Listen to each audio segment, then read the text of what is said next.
Imagine this: two people, close, unshakable, trust woven between them like threads of silk, strong and invisible. Then a single whisper, a small suggestion. You know, I heard they said something about you. It doesn't even matter what was said. It only matters that a seed has been planted. That's how distrust begins. Not through war, but through whispers. This psychological trick doesn't crash through the door. It slips in like a shadow at dusk, unnoticed, uninvited, but deeply felt. Manipulators love this trick because it's clean. No accusations, no proof. Just enough doubt to let the mind do the rest. A friend becomes a question mark. A loved one becomes a maybe. A safe place starts to flicker like a broken light, and you start to wonder. Sowing distrust is a weapon of silence, used by cults to break communities, used by abusers to isolate their victims, used by leaders to divide, distract, and dominate. Because once trust is cracked, you don't need chains to separate people. You just need uncertainty. A look held too long. A message left unread. A joke that suddenly feels too personal. What happens next? You fill in the blanks yourself. You replay conversations, reread texts, analyze tone. And slowly, quietly, suspicion blooms where safety once lived. In this state, manipulation becomes easy. The whisperer becomes the only trusted voice. Everyone else becomes a threat. And the scariest part? You don't even realize it's happening, because you're not fighting the enemy. You're fighting your own thoughts. Let that settle in your mind as you breathe gently. Let the awareness soften you, not harden. Because knowledge isn't fear, it's freedom in disguise. We're just getting started. Let your eyes close gently now and drift deeper into the quiet mechanics of the mind. What if the voices around you began to fade? Not because they stopped speaking, but because someone slowly turned the volume down on your world until only their voice remained. Isolation doesn't always begin with a locked door. It starts with a shift, a subtle narrative whispered over time. They don't really care about you. They judge you. They're holding you back. At first, it seems like protection. Someone who understands you more than the rest. They validate your pain. They echo your thoughts. They become your mirror until you stop seeing yourself in anyone else. Then, one by one, your connections unravel. Friends seem distant. Family feels irrelevant. Your past relationships, all rewritten, reframed, retold, until they're nothing more than reminders of how misunderstood you've always been. This is the architecture of psychological isolation. It's not an accident, it's a design. Manipulators, especially narcissists, cult leaders, and abusers, know this well. They don't isolate you with force. They isolate you with stories. They poison your trust in others until you burn the bridges yourself. And once you're cut off, the world shrinks. Choices become fewer. Opinions irrelevant. Their approval becomes your oxygen. Their voice becomes the truth, because it's the only one left. You no longer argue. You no longer compare. You no longer think in terms of us and them. There is only them and you orbiting around their gravity. Even basic needs become filtered through them. What to wear, what to believe, who you are, and worst of all, it feels like your idea, because they didn't push you. They just built the path and watched you walk it. True isolation doesn't feel like a cage. It feels like clarity, until it doesn't. Until the silence becomes deafening and your reflection unfamiliar. But even then, breaking free is terrifying. Because what if the people you pushed away don't take you back? What if the world outside has moved on? That fear keeps many people trapped longer than the manipulation itself. The antidote is awareness. To question the voice that silences every other. To ask, Who benefits when I feel alone? And what did I lose when I stopped listening to anyone else? Because no voice, no matter how kind or convincing, should ever need to erase everyone else to be heard. You're sitting in a room. You know something feels wrong. The idea on the table doesn't sit right. It clashes with logic, with truth, with your instinct. But you look around, and everyone else is nodding. So you nod too. That is groupthink, and it doesn't scream. It whispers. It creeps in when silence feels safer than honesty. When agreement becomes a shield, not a belief. This trick is subtle, but devastating. It starts with pressure, not the obvious kind, but social, psychological. A fear of being the outlier, a fear of standing alone. No one wants to be the one who kills the vibe, who questions everything, who always has a problem. So you stay quiet, you go along. And over time, that silence becomes consent. Consent becomes loyalty, and loyalty becomes blindness. Groupthink is not about unity, it's about control. It suppresses dissent, not with threats, but with smiles. It rewards conformity with acceptance and punishes difference with isolation. This is how dangerous ideas survive, how corrupt systems stay intact, how manipulation spreads without resistance. In high-control groups, cults, regimes, even corporations, this tool is essential. The group becomes sacred, the leader becomes infallible, and the individual disposable. When groupthink takes hold, disagreement feels like betrayal. Even asking a question makes you a threat. Truth no longer matters, only consensus. Even intelligent, kind, rational people can fall into it. Because the need to belong is stronger than the need to be right. Because it's easier to follow than to challenge. Because peace feels better than conflict, even when it's built on lies. And this is exactly what manipulators rely on. They create environments where questioning is shamed, where obedience is virtue, where everyone agrees, not because they believe, but because they're too afraid not to.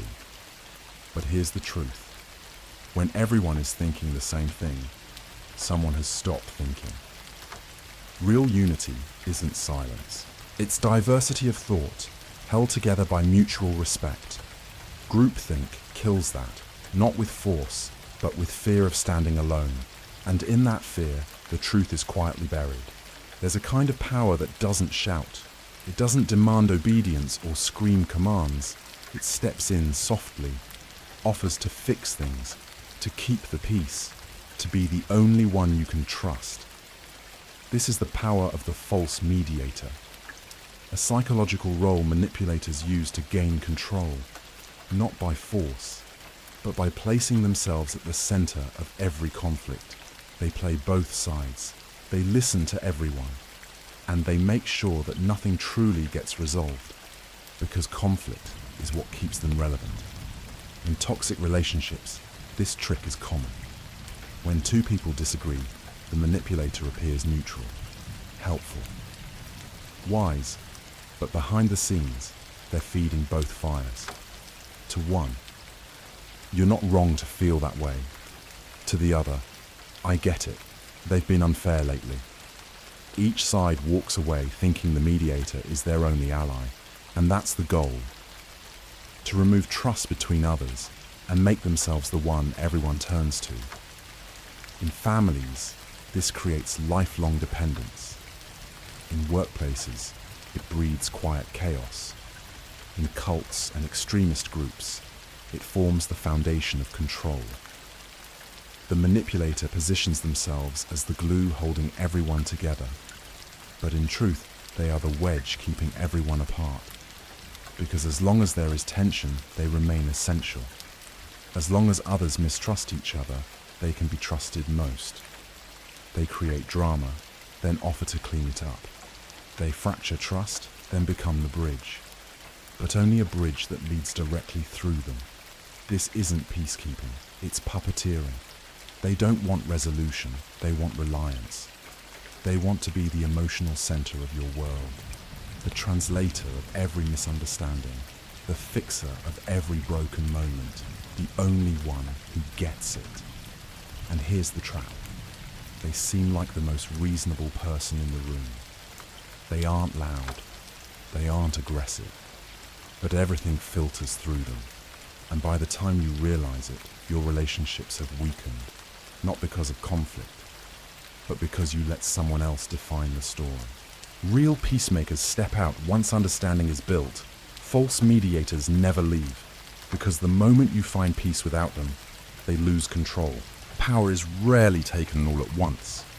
It's taken in inches, in subtle shifts, in the space between titles, ranks, roles, until one person stands above and the rest look up, uncertain if they're allowed to speak. This is the hidden architecture of manipulation within hierarchies. It doesn't always need abuse. It just needs imbalance. In any structured group, families, companies, communities, there are levels. And those levels can be used not to guide, but to dominate. A manipulator doesn't need to control everyone. They just need to exploit the structure already in place. They elevate their own importance.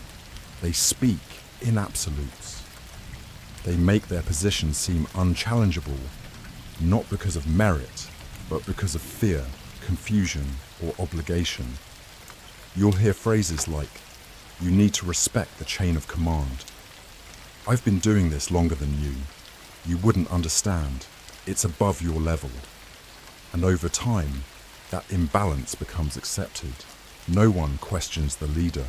No one challenges the system, even when something feels wrong. This kind of manipulation thrives in environments where obedience is mistaken for loyalty, where speaking up feels like rebellion, where questioning authority becomes a moral failure. In cults, this becomes dogma. In companies, it becomes corporate culture. In families, it becomes generational silence. The higher you are in the hierarchy, the less pushback you get. So a manipulator climbs fast, or creates the illusion they've already arrived. They surround themselves with people who agree. They punish those who resist. They use praise and punishment not to teach, but to remind you of your place. And here's the trick. They make you feel like your role is sacred, like being beneath them gives you value. "You're so important to me. I couldn't do this without you." But the truth is, they could. They just don't want you to realize you could do it without them. Real leadership lifts others. Exploitative leadership presses down, not with violence, but with quiet control over resources, information, validation, and status. The imbalance doesn't need to be shouted. It just needs to be felt. And once it is, people fall in line, not because they believe, but because they fear what happens if they don't. The most dangerous thing a manipulator ever convinces you is this, that challenging them means breaking everything. So you don't. You stay quiet. And the hierarchy becomes a cage disguised as structure. But remember, structure is meant to support, not to imprison. When something breaks, the human mind needs a reason. When chaos erupts, it searches for a target. Not the truth, but a face, a symbol, a person to carry the weight of the problem, even if they had nothing to do with it. This is the ancient art of scapegoating, and it's still one of the most effective psychological tricks ever used. It works because it simplifies everything: one person, one enemy, one cause. It turns confusion into certainty, even if that certainty is built on a lie. Throughout history, scapegoats have been used to distract, to deflect, to divide. Entire groups blamed for society's failures. Innocents accused, while the real problem slips away unnoticed. But this tactic isn't just used by nations. It happens in families, schools, offices, relationships. A manipulative parent blames one child for the tension in the home. A toxic boss singles out a quiet employee to protect the team's favorite. A partner twists reality, convincing you that you're the problem, not their actions. The scapegoat becomes the emotional landfill, every frustration dumped on them, every mistake redirected toward them. And soon, everyone believes it, even the scapegoat. That's the real damage. Not just the blame, but the identity. The innocent party begins to internalize the role. I ruin everything. It's always my fault. I must be the problem. And once that belief takes root, the manipulator doesn't need to control them anymore. They control themselves through shame, guilt, and silence. Meanwhile, the real source of the problem stays protected, untouched, safe behind the illusion they've created. Because as long as the group is focused on punishing the scapegoat, they never look up, never ask harder questions, never see who's benefiting from the distraction. This trick doesn't just protect the manipulator, it unites others through blame. It bonds them with a shared enemy, giving them a false sense of justice, while real accountability dies in the shadows. So how do you recognize it? Ask, who is being blamed? Is it convenient? Is it repeated? Does it ever change? Because the scapegoat is rarely the cause. And often, the one who blames the loudest is the one who has the most to hide. Sometimes the best way to control people isn't to silence them, it's to turn them against each other, to make them so focused on fighting one another that they forget who started the war in the first place. This is the manipulation of rivalry, a psychological strategy built on tension, distrust, and division, not for justice, not for truth, but for control. It begins with subtle comparison. You know, they don't work as hard as you. They always seem to get more attention, don't they? They talk about you when you're not around. And just like that, insecurity becomes suspicion. Suspicion becomes resentment, and resentment becomes rivalry. What the manipulator knows is that while two people are locked in conflict, neither of them is watching the one pulling the strings. This tactic is used everywhere. In toxic workplaces where managers pit employees against each other for promotions. In dysfunctional families where siblings are compared until they grow apart. In cults or political movements where factions are encouraged, not to diversify opinion, but to distract from the top. The manipulator always plays both sides. They offer praise to one, then sympathy to the other. They pretend to be neutral, but they're the ones feeding the fire behind the curtain. They control the narrative. They leak just enough information to spark jealousy. They withhold just enough to deepen mistrust. And all the while, they present themselves as the reasonable one. The only one both sides can confide in. The peacemaker, the balance. But peace isn't the goal. Control is. As long as the rivalry continues, the manipulator remains essential. Both sides feel isolated, dependent, insecure. And the one person they think understands them is the very one who made them feel alone in the first place. This tactic doesn't just destroy trust between people. It prevents them from ever uniting.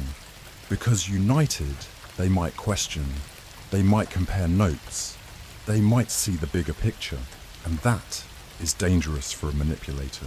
So they stir tension with care. A private word here, an insinuation there, and let the rest unfold naturally. As long as the game keeps playing, they remain in control of the board. To spot this tactic, ask, who benefits from this conflict? Who seems above the drama, yet always involved? And most importantly, what would happen if both sides stopped fighting and started talking to each other, because once the rivalry fades, so does the illusion of the one who fueled it. There's a difference between loyalty and obedience. One comes from respect, the other comes from survival. When manipulators reward loyalty disproportionately, they aren't showing appreciation, they're building a system, one where being favored matters more than being fair. It starts small. A compliment in front of others, a subtle gesture, a special privilege. You're the only one I can count on. You get me. You're not like the others. The message is clear. Loyalty is currency, and the more you show it, the more you're rewarded, not for who you are, but for how well you align with them. This dynamic creates two classes. The inner circle, praised, protected, elevated, and everyone else, tolerated, ignored, or quietly punished. In workplaces, it looks like favoritism. In families, it feels like being the golden child. In cults and high-control groups, it becomes sacred. An identity that people cling to, even when it costs them their integrity. Because once you're inside the circle, you'll do anything to stay. And once you're outside it, you'll do anything to get back in. That's the trap. The manipulator creates an emotional economy where loyalty isn't given, it's bought. Where fairness doesn't matter, only how useful, how loyal you appear to be. And over time, people begin competing. Not for truth, not for justice, but for approval. They police each other. They echo the manipulator's words. They suppress doubt, not because they don't feel it, but because they know what happens to the ones who question too much. Favoritism becomes fuel. It drives fear, it divides, and it keeps people chasing the illusion of being chosen, even as their self-worth slowly fades. You'll hear it in phrases like, "At least they trust me. I must be doing something right. They don't treat me like they treat the others." But loyalty built on reward isn't loyalty, it's conditioning. It teaches people to value proximity to power more than personal truth. It rewards silence over courage. And once that dynamic is set, the manipulator doesn't need to control everyone, just enough people to control the room. True leadership rewards growth, truth, effort. Manipulative leadership rewards loyalty, not because it's earned, but because it keeps the system intact. And in that system, the game isn't fairness, it's favor. Truth is fragile, not because it's weak, but because it requires friction, challenge, perspective. Take that away, and even lies can sound like truth, if they echo long enough. This is the foundation of the echo chamber. A psychological construct built not to inform, but to confirm, not to open the mind, but to trap it. In an echo chamber, disagreement disappears, not because everyone agrees, but because opposing voices have been filtered out. Step by step, information becomes curated. Only certain sources are trusted. Only specific phrases are repeated. Only familiar emotions are allowed. It starts innocently. We all prefer comfort over conflict. We like hearing things that align with what we already believe. But manipulators weaponize that instinct. They surround you with content, people, and narratives that match your worldview perfectly. Not to strengthen your understanding, but to control your perception. In political groups, this means reinforcing ideology until it becomes identity. In cults, it means constant exposure to the leader's voice. Books, recordings, meetings, chants. In relationships, it can be as simple as, don't listen to them. They always twist things. I'm the only one being honest with you. And over time, anything outside that chamber begins to feel wrong, unfamiliar, threatening, dangerous. You don't just disagree with outsiders, you distrust them, you dismiss them, you stop hearing them altogether. That's the trap. Once the echo chamber is built, the manipulator doesn't have to convince you of anything new.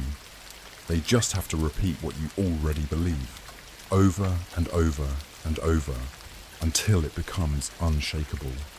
This is how people begin to defend the indefensible, to fight for things that harm them, to reject facts simply because they came from the other side. Echo chambers don't just isolate thought, they reshape identity. You're no longer seeking truth, you're defending your side. And anything that threatens it feels like an attack on who you are. To break out of one, you don't need to abandon your beliefs. You just need to let them breathe. Expose them to contradiction, to challenge, to err. Because real truth doesn't need to echo.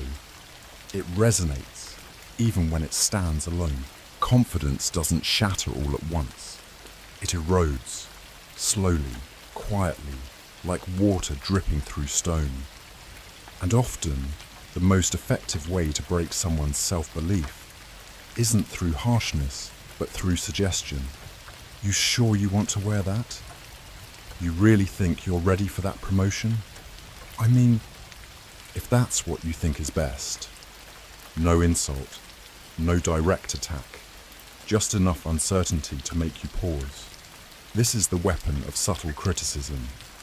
A tactic used not to correct, but to control, to chip away at your sense of self until your confidence depends on someone else's approval. It works because it hides behind tone. A smile, a shrug, a gentle laugh. So if you confront it, you're told you're overreacting. Relax, I was just trying to help. You're too sensitive. It was just a joke. But over time, those jokes become your inner voice. You start second-guessing your instincts. You seek permission before decisions. You apologize for things you never would have questioned before. The manipulator doesn't have to tell you what to do. They just make you doubt that you can decide on your own. This trick is common in toxic relationships, where one partner becomes the quiet authority on what's acceptable. It happens in families, where a parent's approval becomes conditional, not based on growth, but on obedience. It happens in workplaces, where a manager offers constant constructive feedback that somehow only ever makes you feel smaller. And the more confident you once were, the more effective this tactic becomes. Because breaking a strong mind feels like victory. But here's what's most dangerous. Subtle criticism makes you question reality. Not just how good you are, but whether you've ever been good at all. It rewrites your past. You look back on achievements and wonder, was that luck? Did I actually deserve it? Were they just being nice? And once that doubt takes root, you don't need a manipulator to keep you small. You'll do it yourself. The antidote isn't arrogance, it's awareness. Noticing the moment when a comment shifts from helpful to harmful. Asking, do I feel supported or controlled? Because real support builds. Even when it challenges you, it leaves you stronger. Subtle control, it leaves you hollow. The mind is resilient, but it's also suggestible. You don't have to tear someone down with insults or aggression. Sometimes, all it takes is a carefully placed question. Are you sure you can handle this? Didn't you struggle the last time? You don't want to mess it up, do you? That's how it begins. Not as an attack, but as concern, as subtle guidance, as just looking out for you. This tactic works not by shouting you can't, but by planting the smallest whisper of maybe you shouldn't. And once the seed is planted, the mind does the rest. You begin to hesitate. You over-prepare. You shrink from challenges you used to face with confidence. Because now, in the back of your mind, a new voice has taken root. What if they're right? This isn't about helping, it's about limiting. It's about making someone question their own potential until they stop pursuing it altogether. Manipulators use this with precision. In relationships, they frame it as protection. I just don't want you to be disappointed. In workplaces, it sounds like realism. Maybe this is a little above your skill level. In friendships, it's dressed as honesty. I mean, I wouldn't do it, but hey, it's your call. But the outcome is always the same. You begin to doubt your ability to succeed without their input. Their approval becomes your safety net. And soon, you stop trusting yourself entirely. This tactic is especially damaging because it doesn't just block one decision, it erodes the foundation of your self-belief. And it does so slowly, quietly. You second-guess your goals. You delay your plans. You give up opportunities because that voice, theirs, now echoed in your own, keeps asking, what if you're not good enough? And when you stumble, even slightly, the manipulator is there to confirm it. See, I was just trying to help. Their doubt becomes a self-fulfilling prophecy. But here's the truth. The fact that someone needs to plant doubts is already proof that you hold power they can't control. No one tries to limit what they don't secretly fear. So the next time someone questions your path, ask yourself, are they protecting me or protecting their influence over me? Because true support doesn't shrink your world, it expands it. And no one who truly believes in you ever need to make you question yourself to feel powerful. Sometimes failure isn't accidental, it's engineered. Not through direct attack, but through invisible interference. This is the tactic of covert sabotage. It doesn't scream, it whispers. It rearranges the small details just enough to make sure that when you fall, you think it was your own fault. A forgotten message, a missed deadline, the wrong version of a file accidentally sent. A small piece of information withheld at the last moment. And when your project collapses, they're the first to say, don't be too hard on yourself. Or worse, I told you this would be too much for you. The goal isn't just to make you fail, it's to make you believe that failure came from within. Because when your confidence drops, their control rises. You stop trusting yourself. You start leaning on them more. Manipulators often do this to stay indispensable. They create chaos, then position themselves as the solution.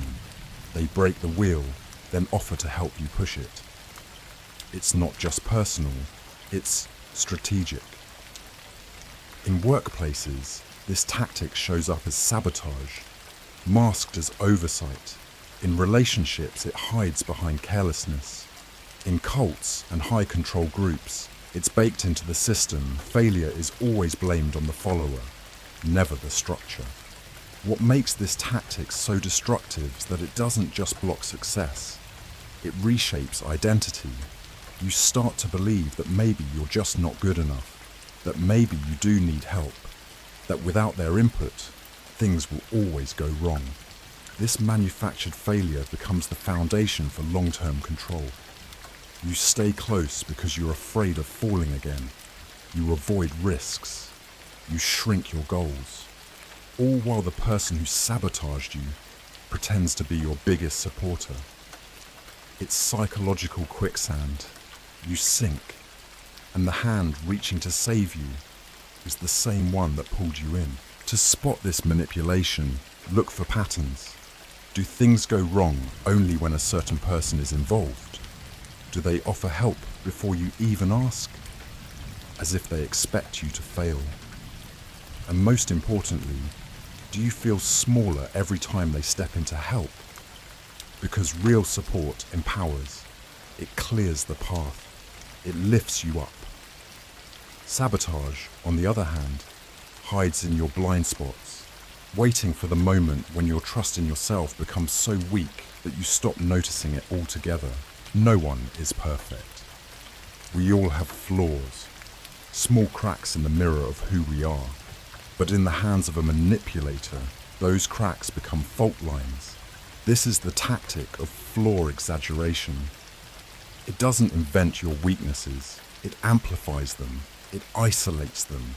It shines a spotlight so bright on your imperfections that everything else disappears into shadow.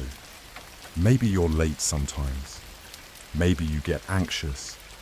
Maybe you made a mistake once and they never let you forget it. You're always so emotional. You're just not great with details. You mess things up more than you realize. Said often enough, with just the right tone, these phrases begin to shape your identity. You stop seeing yourself as capable and start seeing yourself as flawed, broken, not enough. The goal is to shrink your self-worth that you rely on them to feel whole again. They don't just point out your flaws, they define you by them. It becomes a cycle. You feel small. They offer guidance. You depend on them. They remind you how small you are, and the loop tightens. What's dangerous is how casual it can seem. It's not overt abuse. It's subtle correction. It's masked as help.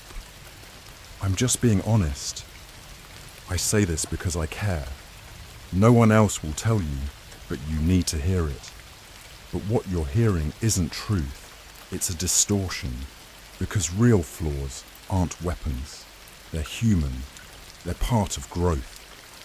When someone truly cares, they may challenge you, yes, but never to make you feel worthless. Manipulators, on the other hand, inflate your flaws until that's all you see in the mirror.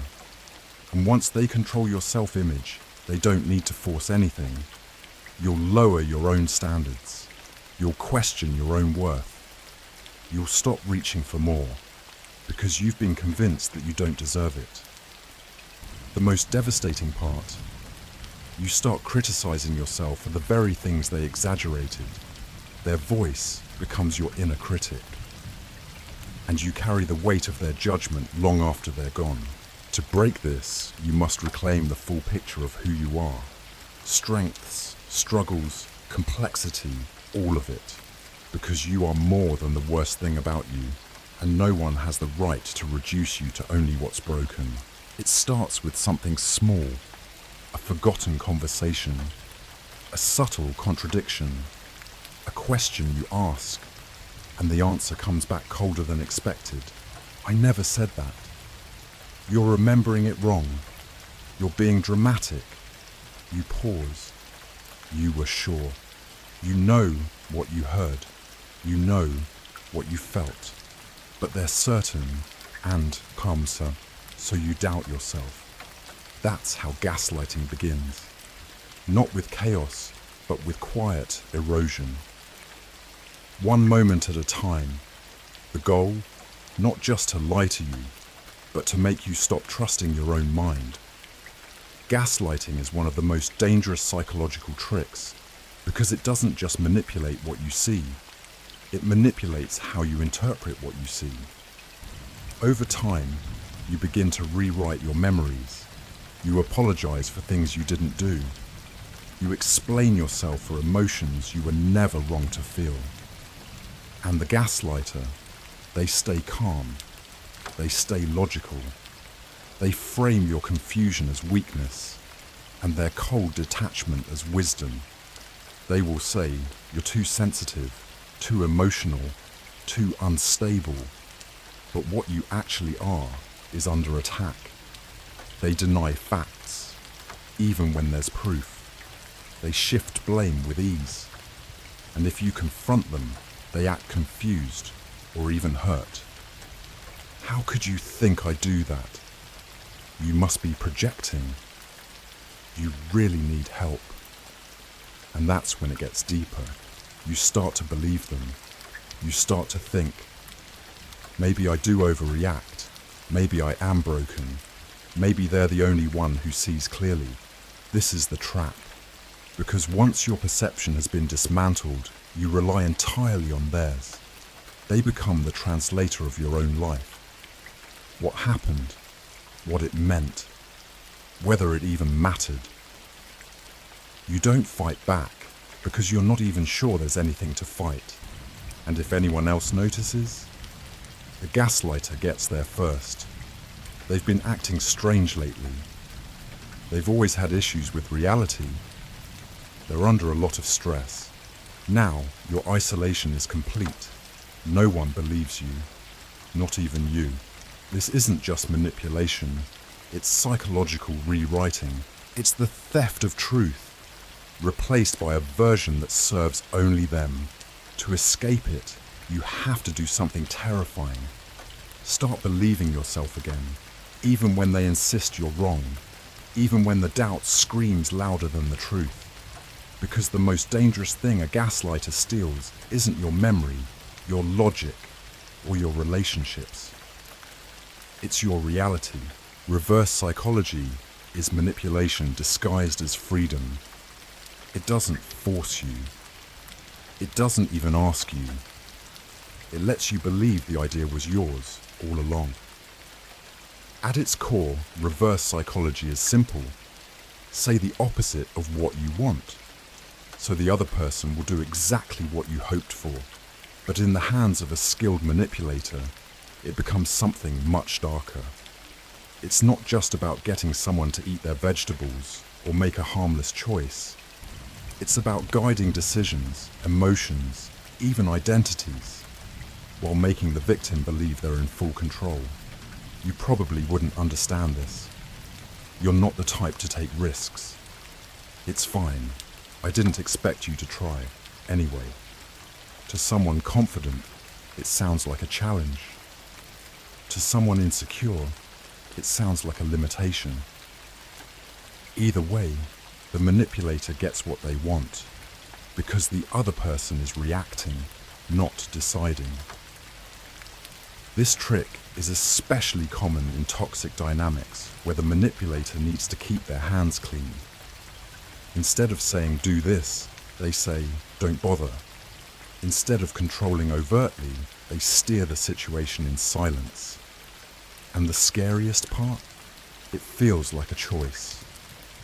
The person being manipulated defends the decision, believes it was spontaneous, never suspects they were led there, step by step, by someone who knew exactly how they'd respond. In relationships, it shows up as withdrawal. If you really want to leave, go ahead. You probably don't love me anyway. It sounds like surrender, but it's bait. And if you bite, you've confirmed what they wanted you to do all along. In social settings, it becomes psychological nudging. They'll never pick someone like you for that role. And suddenly, you're chasing validation, proving them wrong, fulfilling their plan. Reverse psychology relies on one thing: ego, not arrogance. But the basic human need to prove ourselves, to be capable, independent, free. So the manipulator pokes that instinct just enough to activate it, and lets you walk straight into their agenda with pride. To resist this form of control, you have to slow down. Ask, am I doing this because I truly want it? Or because someone made me feel like I couldn't? Because sometimes rebellion isn't freedom. It's a carefully set trap, disguised as a challenge. And the moment you react to prove a point, you might be proving there. Sometimes the loudest form of punishment is silence. No yelling, no threats, just absence, just withdrawal. This is the silent treatment. Not a pause to reflect, but a tool of control. It punishes without a word. And that's what makes it so effective. You speak, and there's no response. You ask what's wrong. Nothing. You try to repair. They turn away. And suddenly, the room feels colder. Your chest tightens. You're not sure what you did, but you know you're being punished. The manipulator doesn't need to explain. That's the trick. The silence itself becomes the message. You broke the rule. You crossed the line. You'll speak when I decide it's time again. The victim is left in emotional limbo, uncertain, anxious, desperate to restore connection. Because the human brain is wired for social bonding. And rejection, especially silent, ambiguous rejection, activates pain centers in the mind the same way physical harm does. Over time, this tactic trains compliance. You learn to avoid conflict, to tiptoe around truth, to over-apologize, even when you did nothing wrong. Because anything is better than that crushing, isolating silence. This isn't about space. This isn't a break to breathe or calm down. It's calculated distance meant to send a message. I control the connection. I control when you're worthy of it again. In toxic relationships, it shows up as long stretches of cold indifference after you express a need. In friendships or families, it might mean being ignored for days after setting a boundary. In workplaces, it's being excluded, not because of performance, but because you didn't play along. The pain isn't always immediate, but the damage accumulates. Because silence makes you fill in the blanks yourself, and the longer it lasts, the more you blame yourself. Eventually, you internalize the rule. Keep quiet, comply. Don't trigger the silence. That's how emotional control is maintained, not through aggression, but through absence. To break this pattern, you must resist the instinct to beg for reconnection. You must name it, expose it, and remind yourself, communication should not be a weapon, and love should never be conditional on obedience. One day they're warm, loving, attentive.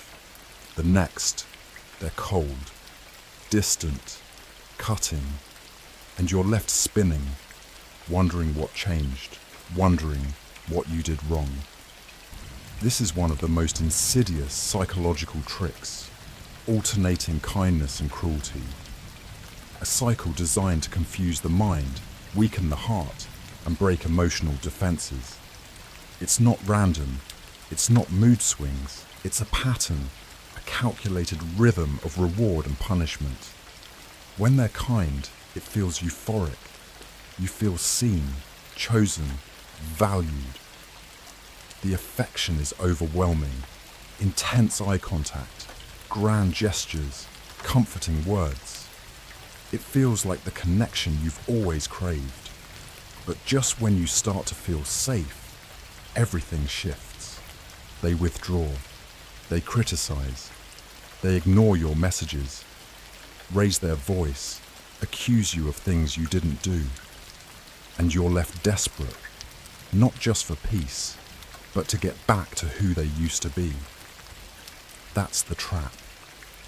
Because you think the cruelty is the exception, that the kindness is real. But in manipulation, it's often the reverse. The kindness is bait. The cruelty is control. And the uncertainty keeps you chasing validation in a relationship that is quietly destroying you. This cycle is called intermittent reinforcement, and it works the same way addiction does. You never know when the next reward is coming. So you stay, you try harder. You rationalize the cruelty because the memory of the kindness feels so real, so powerful. You believe it will come back, if only you can figure out how to earn it. But here's the truth. The emotional roller coaster isn't accidental, it's the method. Because the more unstable your emotions become, the more predictable your reactions become. You cry, they distance. You beg, they return. Just enough to reset the cycle. And you begin to blame yourself. You start thinking, if I can just be better, they'll stop hurting me. If I can just avoid mistakes, I'll get the good version of them. But the good version was never meant to stay. It was only ever used to keep you from leaving. To escape this kind of emotional manipulation, you must stop focusing on the highs and start recognizing the pattern. Kindness without consistency isn't love, it's leverage. And cruelty hidden between brief moments of affection is still cruelty. Feedback-ul este o oglindă. El nu te judecă, te reflectă. Dar în mâinile unui manipulator, acea oglindă este spartă, distorsionată, orientată să rănească, nu să ajute. Aceasta este tactica, a transforma orice critică constructivă într-un atac personal. Și scopul nu e protecția, e dominația. De fiecare dată când cineva oferă o sugestie sinceră, poate ar ajuta dacă... Cred că ai putea îmbunătăți aici. Am observat ceva ce merită discutat. Reacția vine rapid și tăios. De ce mă ataci? Ce ai cu mine? Întotdeauna ai ceva de zis despre mine. Din acel moment, dialogul moare. Nu mai e despre conținut, e despre emoție. Nu mai e despre ce s-a spus, e despre cum s-a simțit. Și aici apare manipularea. Victima devine agresor. Critica devine o ofensă. Iar manipulatorul se poziționează ca victima neînțeleasă. Ce urmează e un scenariu clasic. Cei din jur încep să evite sinceritatea, se tem să ofere feedback, se cenzurează, își aleg cuvintele cu grijă sau nu mai spun nimic deloc.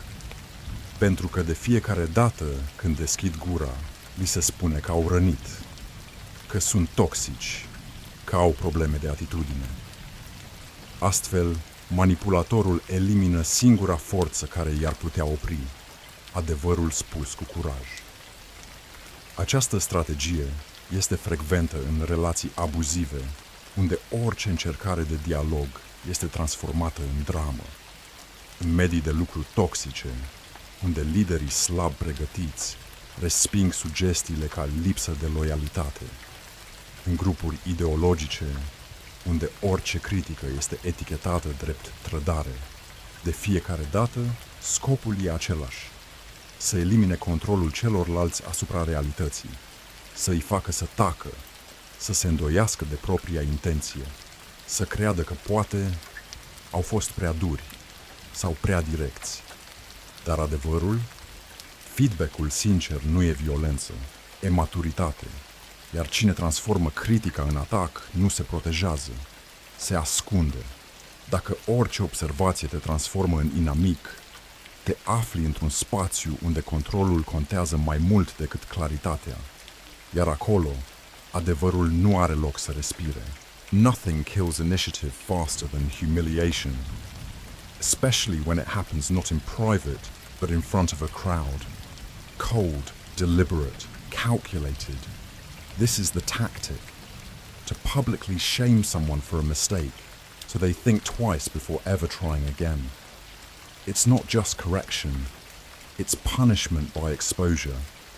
You call that your best effort. Everyone else figured it out. Why couldn't you? Next time, maybe think before you embarrass yourself. These moments don't just sting, they mark. They create emotional scars that whisper long after the room goes quiet. Don't speak up. Don't step forward. Don't risk being seen. And that's exactly the goal.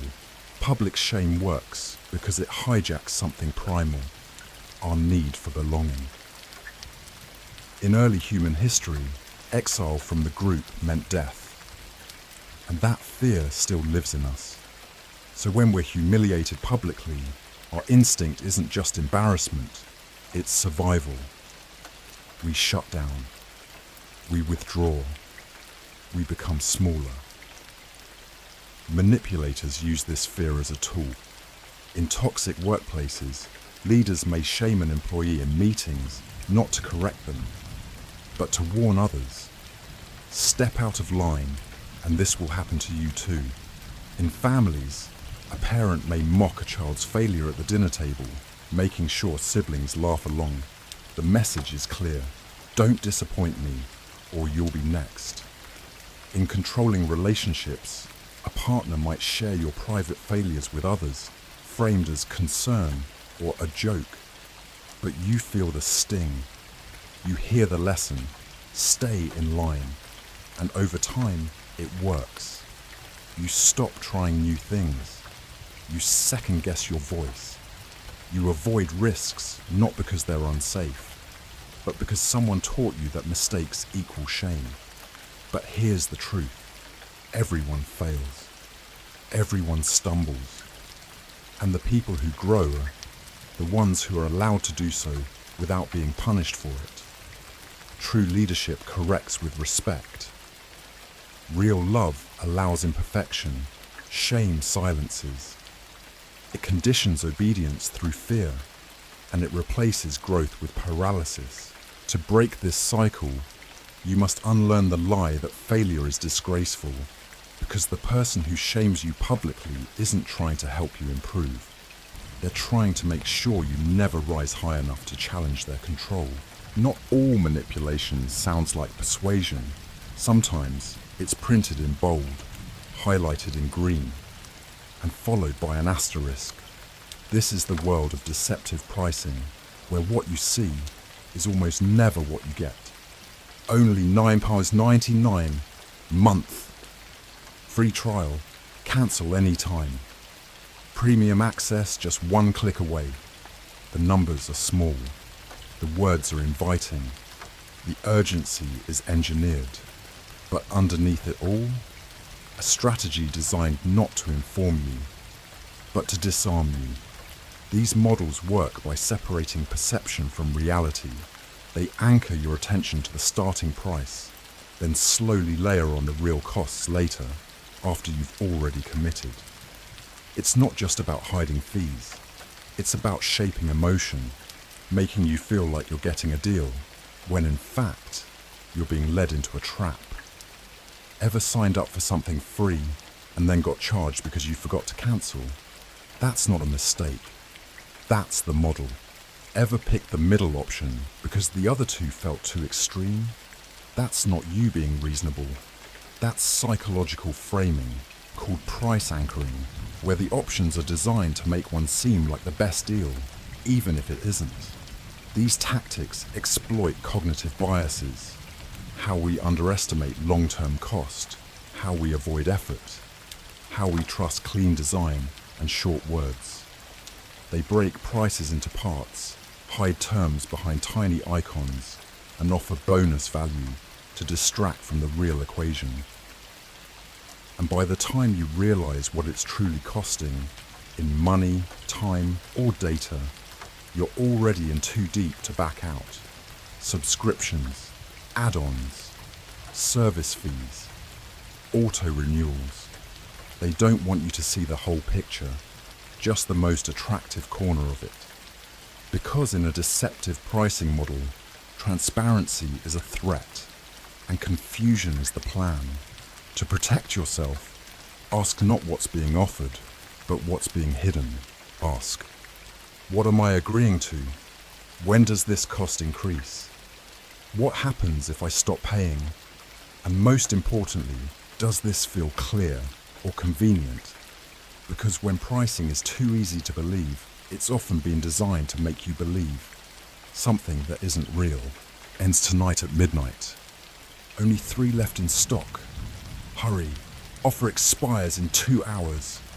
You've seen the countdowns, the red text, the flashing timers. They tap into something primal, the fear of missing out. But what if the deadline was never real? This is the tactic of false urgency. Limited time offers that aren't actually limited. It's one of the most manipulative tricks in modern marketing. Not because it lies outright, but because it creates a psychological condition that feels just real enough to believe. Your heart rate increases. You make quicker decisions. You click, buy now, not because you truly want the product, but because you feel like you'll lose something if you don't. And that's the trap. It's not about value, it's about pressure. Many of these offers reset every day. The stock doesn't run out. The timer restarts when you refresh the page. It's a carefully designed illusion, a manufactured emergency in a space where there's actually no rush at all. Why does it work? Because urgency overrides logic.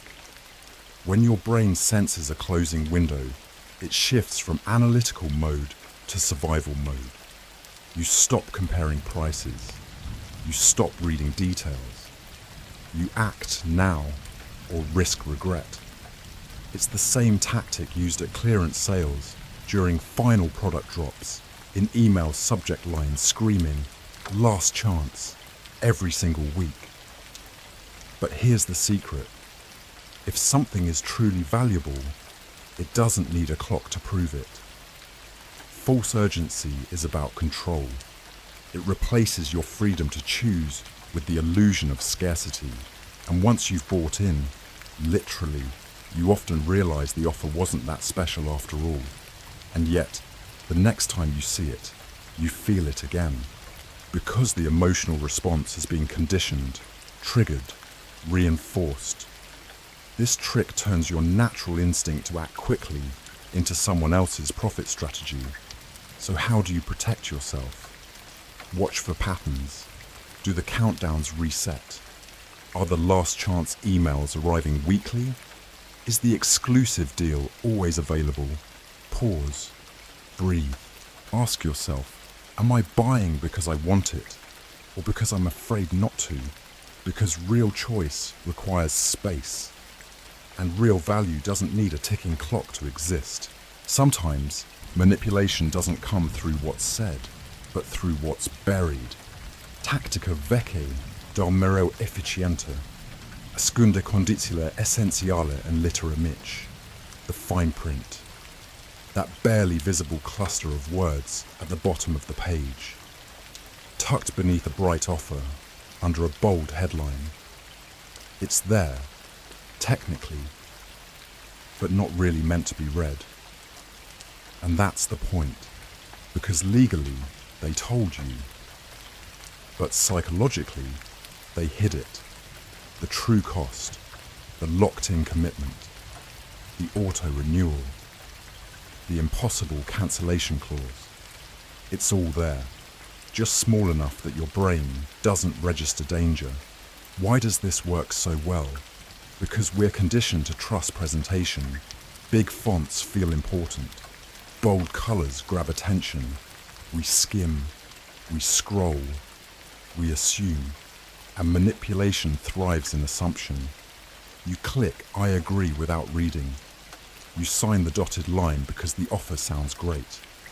Only later do you realize you gave away more than you thought. A year-long subscription, your personal data, hidden fees, restrictions you never noticed until they were enforced. And when you complain, they point to the fine print. It was there. You agreed. Case closed. This is passive manipulation, not through pressure, but through design. Not by lying, but by strategically revealing less. In online platforms, this shows up in unchecked boxes by default, in contracts, in vague legalese, in promotions that sound free, but carry conditions you weren't meant to see. The purpose is simple: to protect the manipulator and leave you holding the consequences. So how do you fight back? By slowing down, zoom in, scroll further, ask, why is this detail hidden? Because when something is honest, it's shown, highlighted, spoken clearly. But when something is meant to trap you, it's whispered in a corner in font size 8. And in the world of manipulation, what's easy to miss is often exactly where the danger lives. Want to make something feel valuable? Make it scarce. Or at least, make it seem scarce. This is the psychology of stage shortages, a tactic used to create demand not by improving the product, but by controlling access to it. Sold out in 5 minutes. Only a few left. by invitation only. It sounds exclusive. It feels urgent. It triggers something primal. Because in the human brain, scarcity equals value. When we think something is rare, we want it more. We move faster. We stop asking if we need it. We just know we have to have it. But here's the twist. The shortage is often fake. Behind the curtain, there's plenty of stock. The delay is planned. The access is restricted deliberately, not for logistics, but for leverage. This tactic is common in product launches, sneaker drops, tech gadgets, concert tickets.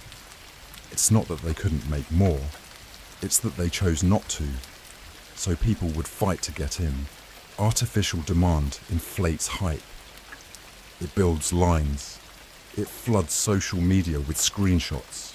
I got one. Mine just shipped. And suddenly, people who didn't even care start wondering what they're missing. That's the true goal, to shift perception. From this is interesting to this is rare, and then from this is rare to this is valuable. In manipulative environments, this tactic goes even further. In cults or high-control groups, information is released in small, restricted doses, so followers become desperate for more. In certain workplaces, promotions are withheld, openings are limited, not because there's no room, but to keep people competing, performing, pleasing. The illusion of scarcity keeps control in the hands of the manipulator, because when something feels rare, we tolerate more to get it. We overlook flaws. We justify price. We silence doubt. So how do you spot it? Look for manufactured urgency, repetition of limited, exclusive, rare. Watch how often things sell out, only to mysteriously return next week. Ask yourself, am I chasing this because it's valuable, or because they told me it's almost gone? Because if someone needs to limit access to make something seem worth having, it probably isn't as valuable as they want you to believe. Not all marketing is about need. Some of it is about pain. Some of it looks for those already hurting and presses harder. This is the tactic, targeting vulnerable people with predatory ads. It sounds harsh, because it is, but it happens every day, quietly, strategically, profitably. People who are anxious, lonely, in debt, insecure, are more likely to respond emotionally, to act quickly, to hope, even when the offer is empty. Advertisers know this. They don't just track what you click, they analyze your searches, your late night scrolling, your hesitation. They know when you're looking for comfort, and they offer it for a price. Weight loss ads flood those researching body image. Quick cash schemes target the unemployed. Dating scams zero in on the recently divorced. Sketchy health supplements follow those Googling symptoms. The messaging is always the same. You're broken, but we can fix you. You're alone, but we see you. You're failing, but we have the answer. And in that moment of vulnerability, it feels like a lifeline. But it's not. It's a hook. These ads don't want to help. They want to convert. Clicks, sales, subscriptions, control.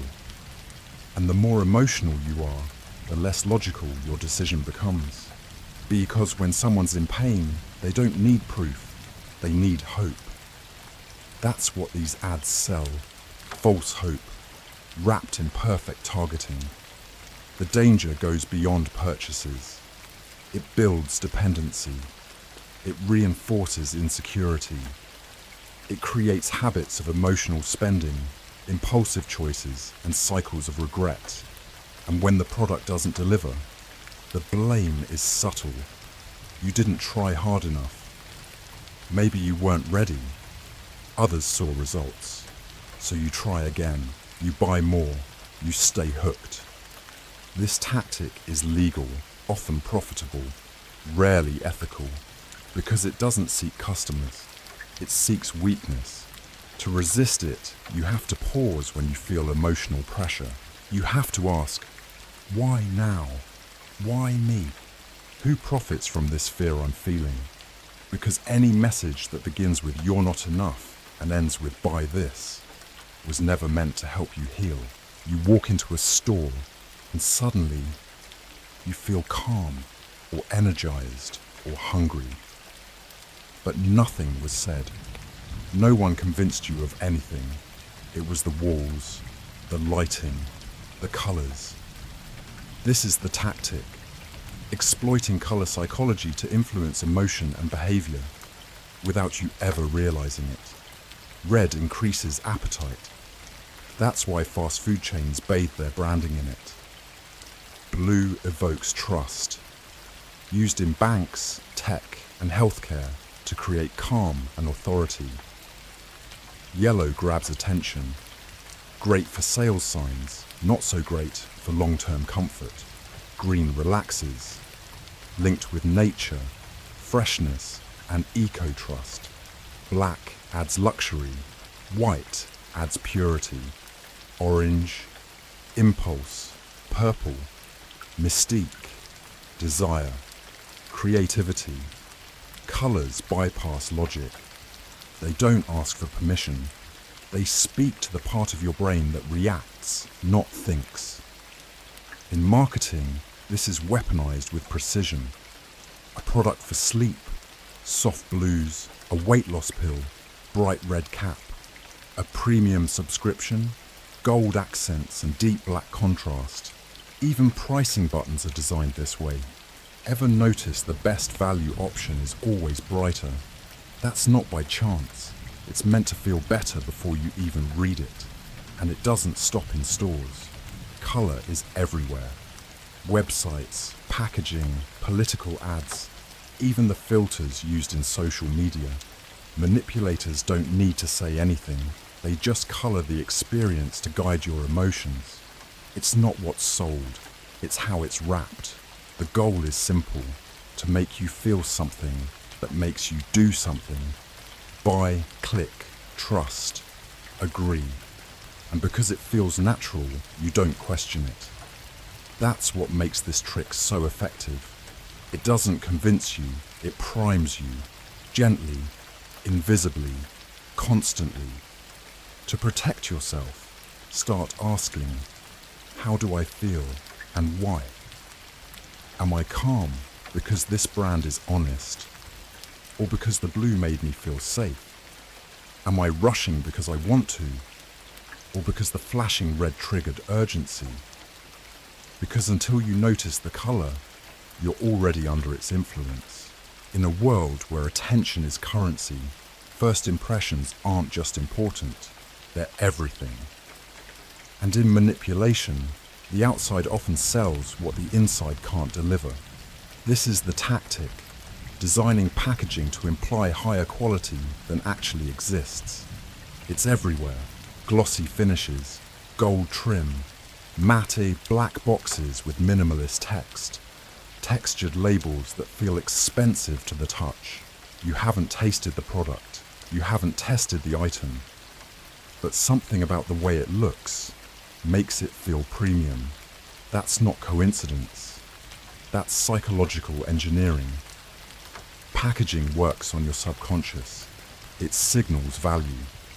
It triggers expectations before you ever open the box. Studies show people rate the same wine as better when it comes from a fancier bottle. They enjoy food more when the wrapper looks expensive. Even medicine feels more effective when the label looks professional. Why? Because your brain assumes if it looks high quality, it must be high quality. Manipulators know this. So instead of improving the product, they improve the illusion. In the beauty industry, it's rampant. Creams in glass jars with gold accents, even if what's inside is no different from a drugstore brand. In tech, you'll see oversized boxes filled with foam and shiny manuals for devices that underperform. Even in food, cheaper ingredients are hidden behind artisanal fonts and eco-style packaging, tricking you into feeling healthier, safer, superior.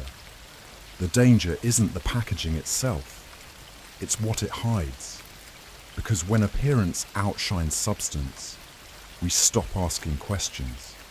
We assume value. We lower skepticism. We let our emotions fill in the gaps. And that's the real manipulation. They don't just sell you a product, they sell you a story and wrap it beautifully.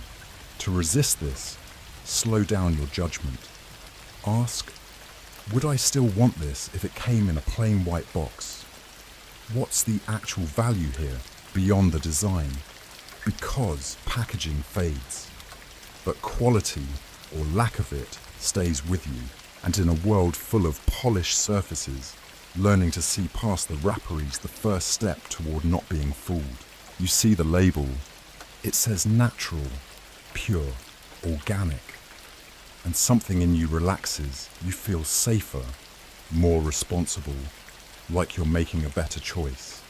But what does that even mean? This is the manipulation. Using feel-good buzzwords with no clear definition.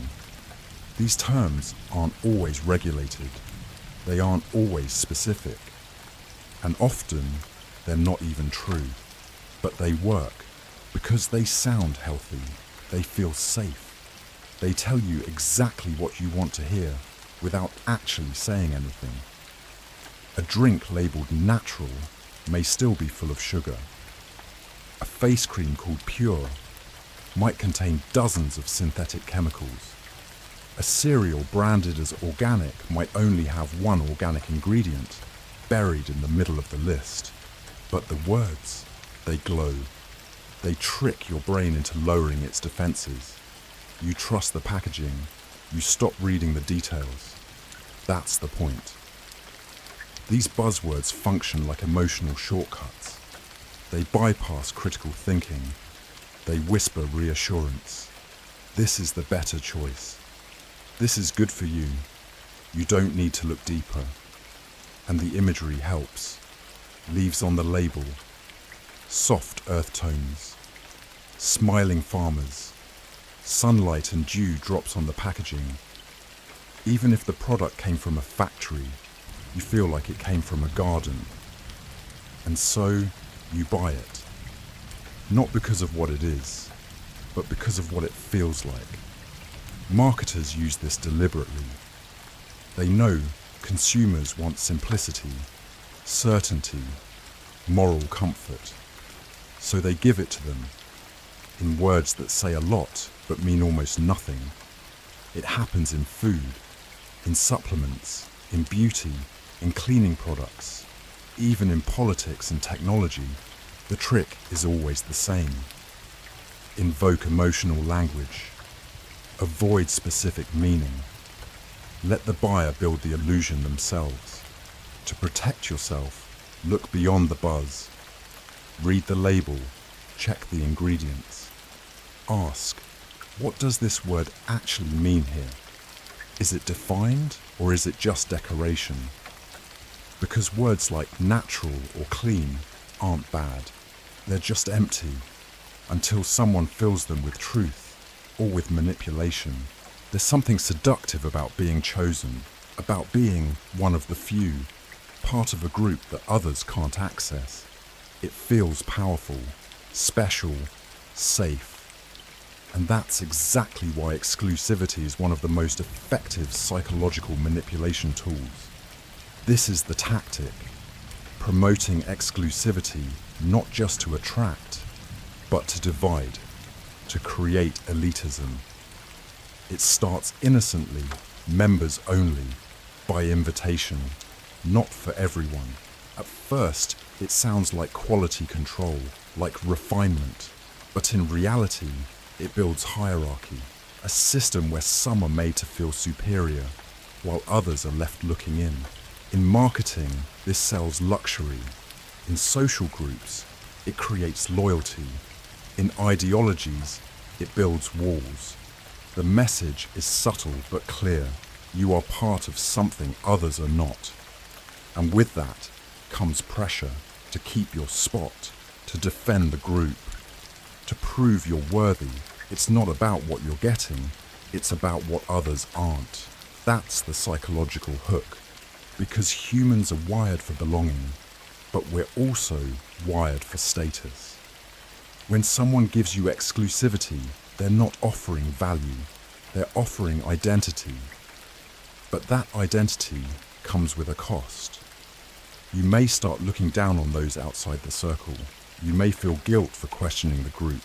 You may defend it blindly, not because it's right, but because it's yours. That's how elitism is born. Not from hate, but from subtle conditioning. You don't notice it at first. You just feel lucky, chosen, respected. But over time, you're less free. Because your value is now tied to remaining inside. Inside the club, the brand, the belief system. And those who leave, they're seen as failures, as traitors, as less than. It's the same trick used by luxury brands, by exclusive organizations, by cults and movements that claim to hold the truth. The tactic is the same. Create a sense of scarcity, then sell access as status. To protect yourself, ask, is this about value or validation? Would I still want this if everyone else had access to? Because when a system needs exclusion to feel valuable, it's not offering meaning, it's offering manipulation. Sometimes you don't buy what you want, you buy what you have to, and along with it, you're sold things you never needed. This is the tactic. Bundling unnecessary items with essential purchases. It's everywhere. A printer that comes with overpriced ink refills. A phone plan tied to streaming services you didn't ask for. A basic product locked behind a premium package filled with extra you'll never use. The strategy is simple. Take something essential, then attach it to something optional and make it feel non-negotiable. At first glance, it even seems like a deal. Includes bonus items, all in one package. But when you break it down, you realize you're paying more for things you never wanted, just to get the thing you actually need. This tactic works so well because it hijacks decision fatigue. When you're already making a choice, especially a necessary one, you're less likely to scrutinize the details. You're focused on the goal.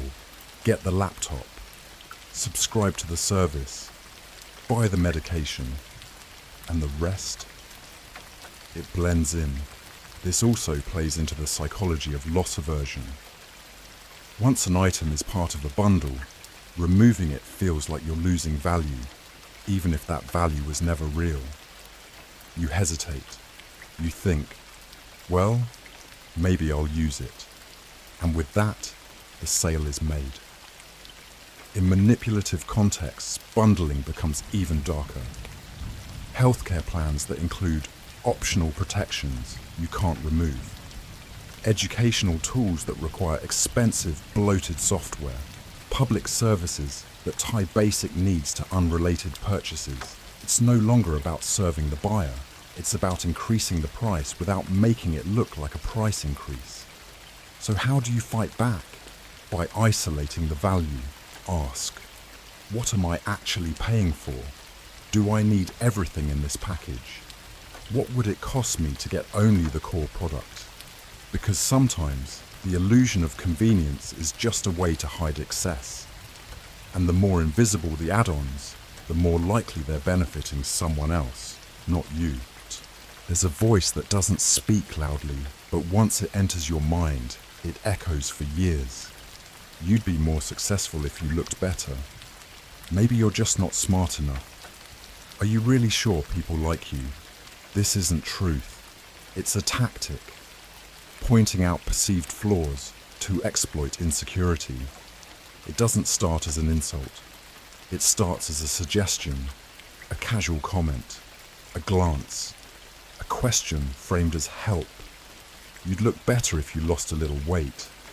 You're brave to wear that. I just want to help you improve. And slowly, self-confidence becomes self-doubt. The manipulator doesn't attack directly. They let you do the rest. Because once they've planted the seed, you begin to water it. You overthink. You compare. You apologize for things that were never wrong. You try to fix yourself to match a standard that was never real. This tactic is especially dangerous because it targets the parts of us that are already tender. We all carry insecurities. Most of them are quiet.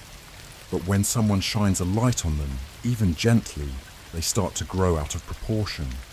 And when we feel flawed, we become easier to control. We seek validation. We work harder to be accepted. We tolerate worse treatment because maybe we deserve it. This happens in relationships, at work, in advertising, in social media.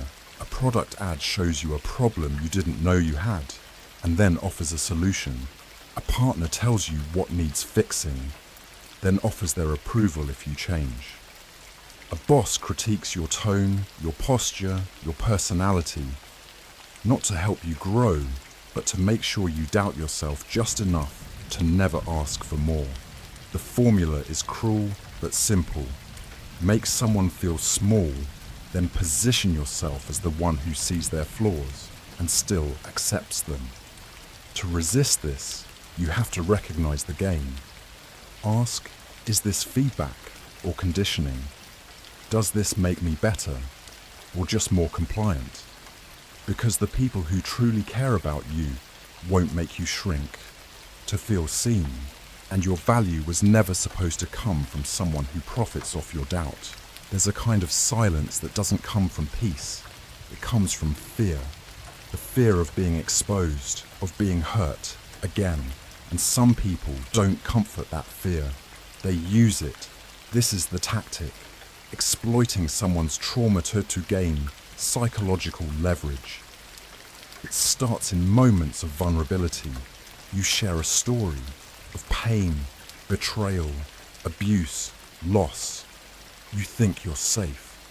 You think they understand. And maybe they do. But instead of protecting that truth, they store it. They catalogue your wounds, not to support you, but to manipulate you later. And when the time comes, they weaponize your past. They remind you what happened.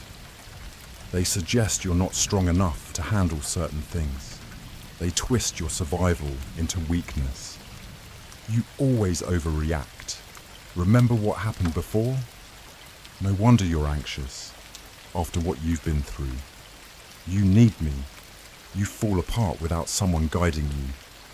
They become the interpreter of your history.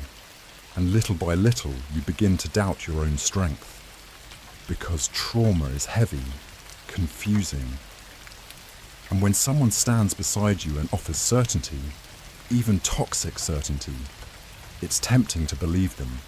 That's the leverage. They don't control you directly. They just make sure your pain does.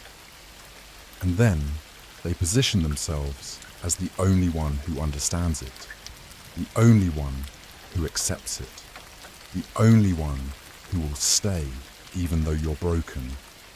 It creates emotional dependency, not built on love, but on fear. Fear of abandonment, of repeating the past, of being unworthy. This tactic is used in toxic relationships, in cults, in therapy gone wrong, even in families. Anyone with access to your past can try to control your future if you let them frame your story. So how do you break the spell? By reclaiming your narrative, by realizing your trauma is not a weakness, and it does not make you easier to control. It makes you more aware. Ask yourself, is this person helping me heal or keeping my wounds open? Just enough to keep me near, because no one who truly cares about your pain will ever use it to hold you hostage. Loneliness is not weakness. It's a human condition, a quiet ache, a whisper that says, I just want to be seen. But that whisper can be heard by the wrong ears. This is the tactic, preying on loneliness to build one-sided emotional bonds.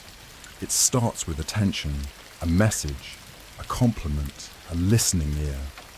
And for someone who's been unseen for a long time, that attention feels like sunlight after years of cold. The manipulator knows this. They don't rush. They let you talk. They validate your emptiness, not to heal it, but to fill it with themselves. They become the person who gets you, who's always there, who checks in at just the right moment, not because they care, but because they're building something, dependence. In the beginning, it feels mutual, balanced, comforting. But over time, you notice the shift. Their needs become louder than yours. Their mood dictates the tone. You start to filter your feelings, afraid of losing their approval.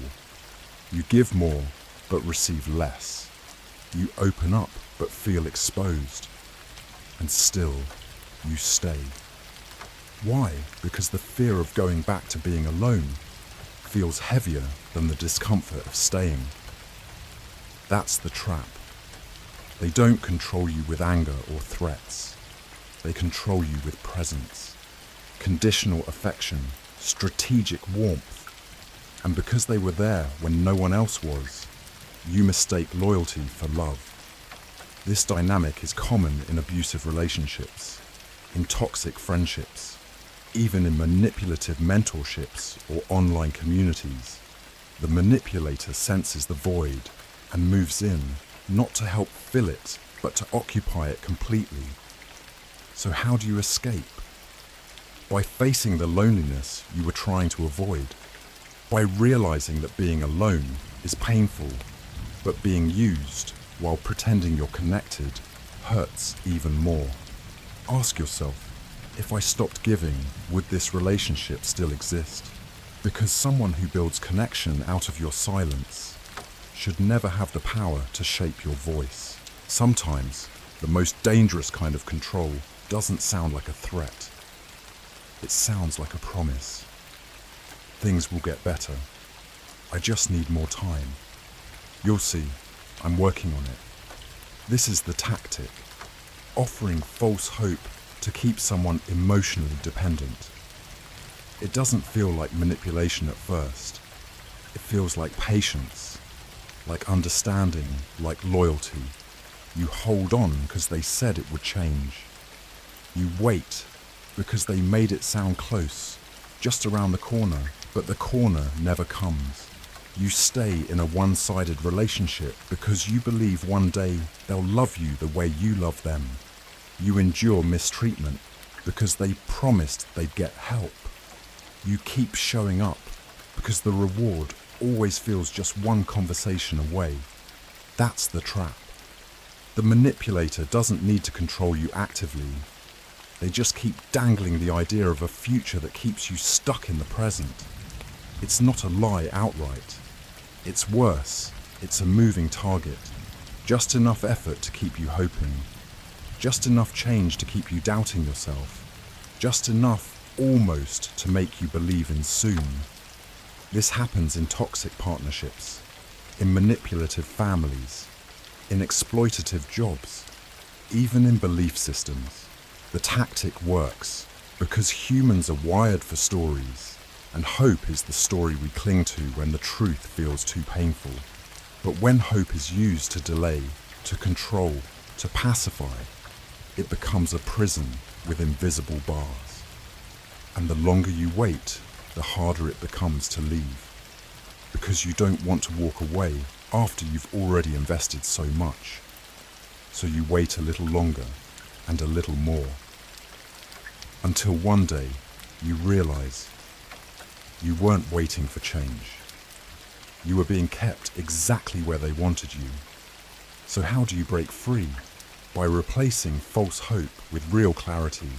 By asking not what they say, but what they do.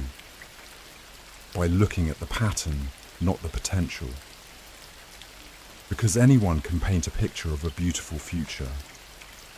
But if the present is full of pain, confusion, and imbalance, that picture is just bait, and you deserve more than empty promises designed to keep you chasing. Fear can protect you, but it can also be used to control you, especially when someone learns exactly what you're afraid of and uses it to build a cage. This is the tactic, amplifying fears to make yourself seem like the only source of safety. It doesn't start with force. It starts with suggestion. The world out there is dangerous. People will take advantage of you. You're not ready to handle that on your own. Little comments, subtle warnings, small doses of doubt, and slowly you begin to feel that everything beyond them is a threat. That's how they become indispensable, not by being better, but by making everything else seem worse. They exaggerate risks, highlight worst-case scenarios, twist statistics and stories to keep you on edge. They feed your anxiety, then offer themselves as the cure. You'll be lost without me. No one else would understand you like I do. I'm the only one who can keep you safe. And when you're afraid, you believe them. Because in that moment, you don't want truth. You want comfort. But that comfort is conditional and weaponized. It shows up only when you're obedient, only when you stay close, only when you stop asking questions. This is common in toxic relationships, authoritarian environments, and high-control groups. They don't need to block the exits. They just convince you that outside the room is fire. And so you stay. Not because you're weak, but because fear clouds reason. The longer you live in that fear, the more distorted your perception becomes. You start thinking, they're not controlling me, they're protecting me. I'm lucky to have them. Without them, I'd fall apart. But here's the truth. If someone is constantly reminding you what could go wrong without them, they're not your protector.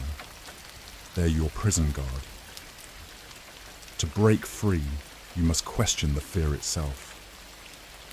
Ask, is this danger real or repeated? Is this warning honest or manipulative? Because the people who truly care for you will help you grow courage, not dependence. And the moment someone uses your fear to build their importance, they were never trying to keep you safe. They were trying to keep you small. Desperation changes everything. When you're struggling to make ends meet, you stop looking for the best option and start reaching for the only one available.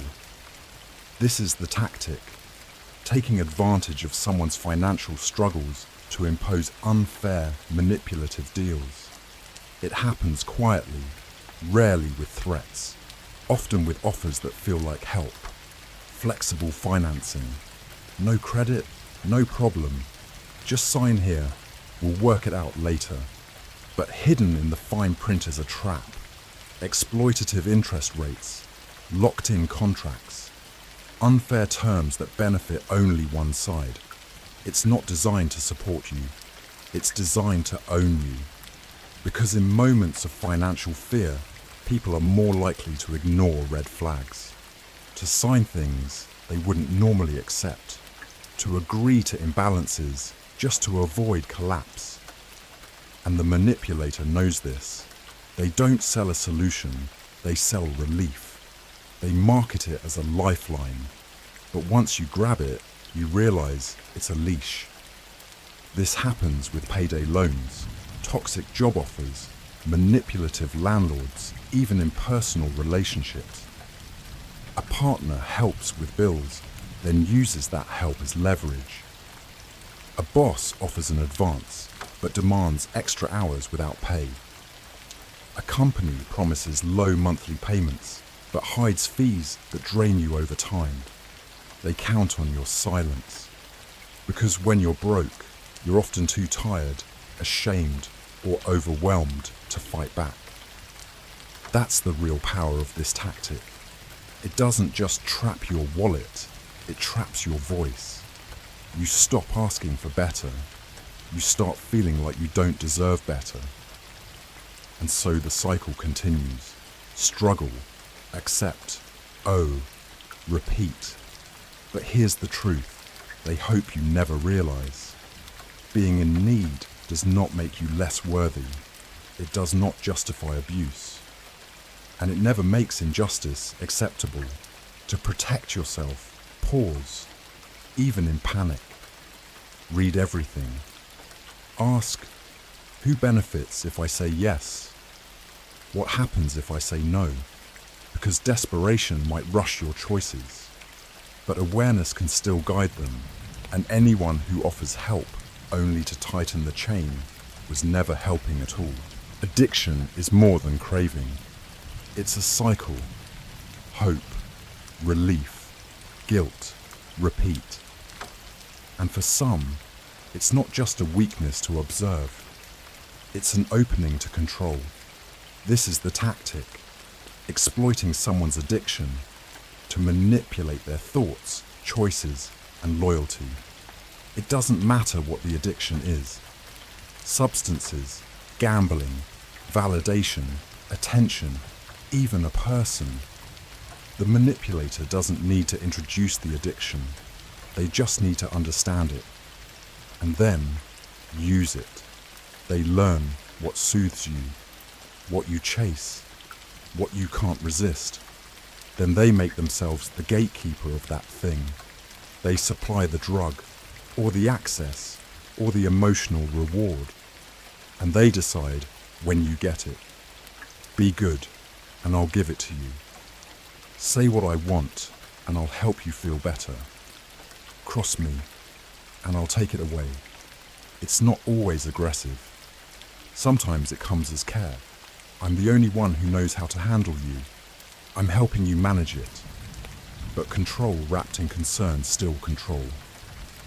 In abusive relationships, this tactic shows up when one partner enables the other's addiction to keep them dependent. In high control groups, it appears as love bombing, creating emotional highs so intense that people feel lost without them. In workplaces or industries, it's used when leadership feeds ambition, ego, or burnout with praise or privilege, then withholds it to keep employees compliant. The manipulator doesn't fear your addiction. They feed it, just enough to make sure you return to them for relief. And the more shame you carry, the more leverage they gain. Because when you feel broken, you stop believing you can walk away. But here's the truth. Addiction is real, but it does not make you weak. It makes you human. And the moment someone starts using it as a handle to control your behavior, you are no longer in a relationship. You're in a system designed to keep you stuck. So ask, am I being helped or held? Because someone who truly wants your healing will never tie your worth to what you can't escape. They won't use your suffering as a shortcut to your obedience. Mental health struggles are real. They affect thoughts, emotions, clarity, and sometimes choices. But what happens when someone sees your struggle, not as something to support, but as something to use? This is the tactic. Leveraging mental health challenges to influence or control someone's decisions. It doesn't begin with aggression. It begins with suggestion. Are you sure you're thinking clearly? You tend to overreact when you're stressed. You're not in the right headspace to decide that now. On the surface, it sounds like concern, like care. But it's not always meant to help. Sometimes it's meant to silence. The manipulator uses your anxiety, your depression, your trauma history, your burnout as tools, not to guide you, but to override you. They make you question your instincts, your perspective, your ability to trust your own mind. And once that seed is planted, you begin to doubt everything. You hesitate before setting boundaries. You apologize for saying how you feel. You ask for permission to make choices you should have owned in the first place. And every time you try to assert yourself, they bring your mental health back into the spotlight. Don't take it personally. You're probably just triggered. I'm just trying to protect you from yourself. You always spiral when things don't go your way. Suddenly, disagreement becomes instability. Emotion becomes evidence. Resistance becomes dysfunction. And the worst part, you start to believe them. Because when you've struggled mentally, it's easy to wonder, maybe I am the problem. Maybe I can't trust myself. Maybe I do need them to decide for me. That's how control is built. Not through force, but through framing. This happens in abusive relationships, in families, in workplaces, even in poorly trained therapeutic settings. The person doesn't need to restrain you. They just need to convince you that your pain disqualifies you from autonomy. But here's the truth. Struggling with mental health doesn't make you broken. It doesn't make you incapable. It makes you human. Support lifts you up. Control holds you down. To protect yourself, ask, are they helping me reflect or shutting me down? Do I feel more clear after talking to them or more confused? Because someone who truly cares about your mental wellness won't use it as a weapon to bend your will. They'll empower you, not silence you. Control doesn't always begin with conflict. Sometimes it begins with distance, not between you and the manipulator, but between you and everyone else. This is the tactic. Isolating someone from their support systems to make them more dependent. It starts slowly. A few doubts here, a small comment there. I don't think your friends really understand you. Your family stresses you out. Maybe take some space. Why do you always need to check with them before deciding? At first, it sounds like concern, like protection, but it's planting seeds. Not against danger, but against connection. The goal is subtle, to create emotional distance between you and the people who might challenge the manipulator's influence. And over time, you begin to feel it. You share less. You answer messages later. You cancel plans. You stop reaching out. The manipulator frames themselves as your safe place, the one who really gets you, the only one who's always there. And maybe they are, because they've worked to make sure no one else is. You start to feel guilty for wanting space. You begin to believe outsiders don't get it. You see your old life as distant, even suspicious. That's the trap. Once your support systems are cut off, you have nowhere to go when things feel wrong. No one to compare your reality to. No one to remind you of who you were before the isolation started. This tactic appears in toxic relationships, cults, manipulative friendships, even in controlling work environments. It's not always dramatic. Sometimes it's just quiet discouragement, until the only voice left in your world is theirs. And when that happens, you begin to question yourself less. Not because you're more certain, but because there's no one left to validate your doubts. To protect yourself, you must notice the pattern. Ask, have I started pulling away from people I once trusted? Am I being encouraged to choose one person over everyone else? Do I feel like connection is a risk? Because healthy relationships never fear other perspectives. They welcome support. They strengthen your independence. They don't replace it. And if someone needs you to be alone to feel secure, what they want isn't love. It's control. Real help comes with no strings attached. But manipulative help, that comes with conditions. This is the tactic. Framing help as something you must earn. By being compliant, It starts as kindness. I'm here for you. Let me help you through this. But soon, that help feels conditional. If you just listen to me, I could help you. I'll support you. But you need to stop acting like that. Remember what I did for you. Don't forget that when you disagree with me. The support isn't freely given, it's leveraged. The manipulator creates a system where obedience is rewarded, but independence is punished. If you comply, you're comforted. If you resist, you're abandoned. Not physically, but emotionally. They withdraw warmth. They remind you of your debt. They use their help as a tool of guilt, not growth. This tactic is effective because humans need connection, especially in moments of crisis. When you're vulnerable, you're more likely to accept help, even if it comes with silent contracts. Over time, you learn the rules. Don't challenge them. Don't say no. Don't make them uncomfortable, because if you do, you risk losing their generosity.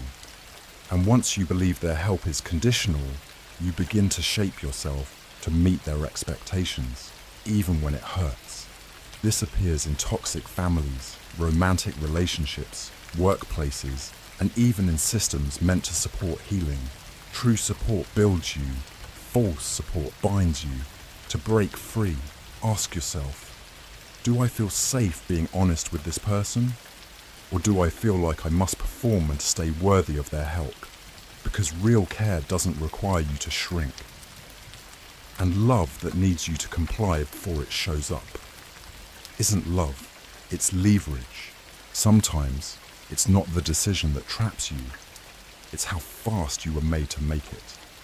You didn't have time to weigh your options. You didn't have space to reflect. You weren't guided. You were pushed. This is the tactic. Rushing timelines to force hasty, emotional decisions. And it works frighteningly well. Not because people are foolish, but because time pressure turns down logic and turns up survival instincts. It all begins with urgency, subtle at first, then louder. This offer expires tonight. You only have a few minutes to decide. If you don't act now, someone else will take it. No second chances. Phrases like these aren't meant to inform. They're meant to activate fear. Not fear of danger, but fear of regret. FOMO, the fear of missing out. Missing the opportunity. Missing the only chance. It triggers the primitive brain. Fight, flight, freeze, or submit. Because when urgency enters the room, reason quietly leaves. In that moment, you're not making a decision, you're reacting. You say yes before you're ready. You sign without reading. You trust the wrong person because they made it feel like there wasn't time to wait for the right one. And it's not just in business, it's everywhere. Toxic relationships move fast. They love bomb, they promise, they push for commitment. Let's move in together. Let's take that next step. Don't overthink it. We're perfect. High control groups do the same. You need to decide tonight. If you leave now, you may never understand the truth again. If you don't commit now, you'll lose everything. And predatory salespeople, they master this. Urgency is their favorite tool. Deadlines, fake scarcity, countdown timers that reset every 24 hours. They don't want you to compare. They don't want you to ask questions. They want one thing, speed. Because speed kills clarity. You can't evaluate something properly while someone is breathing down your neck telling you you're running out of time.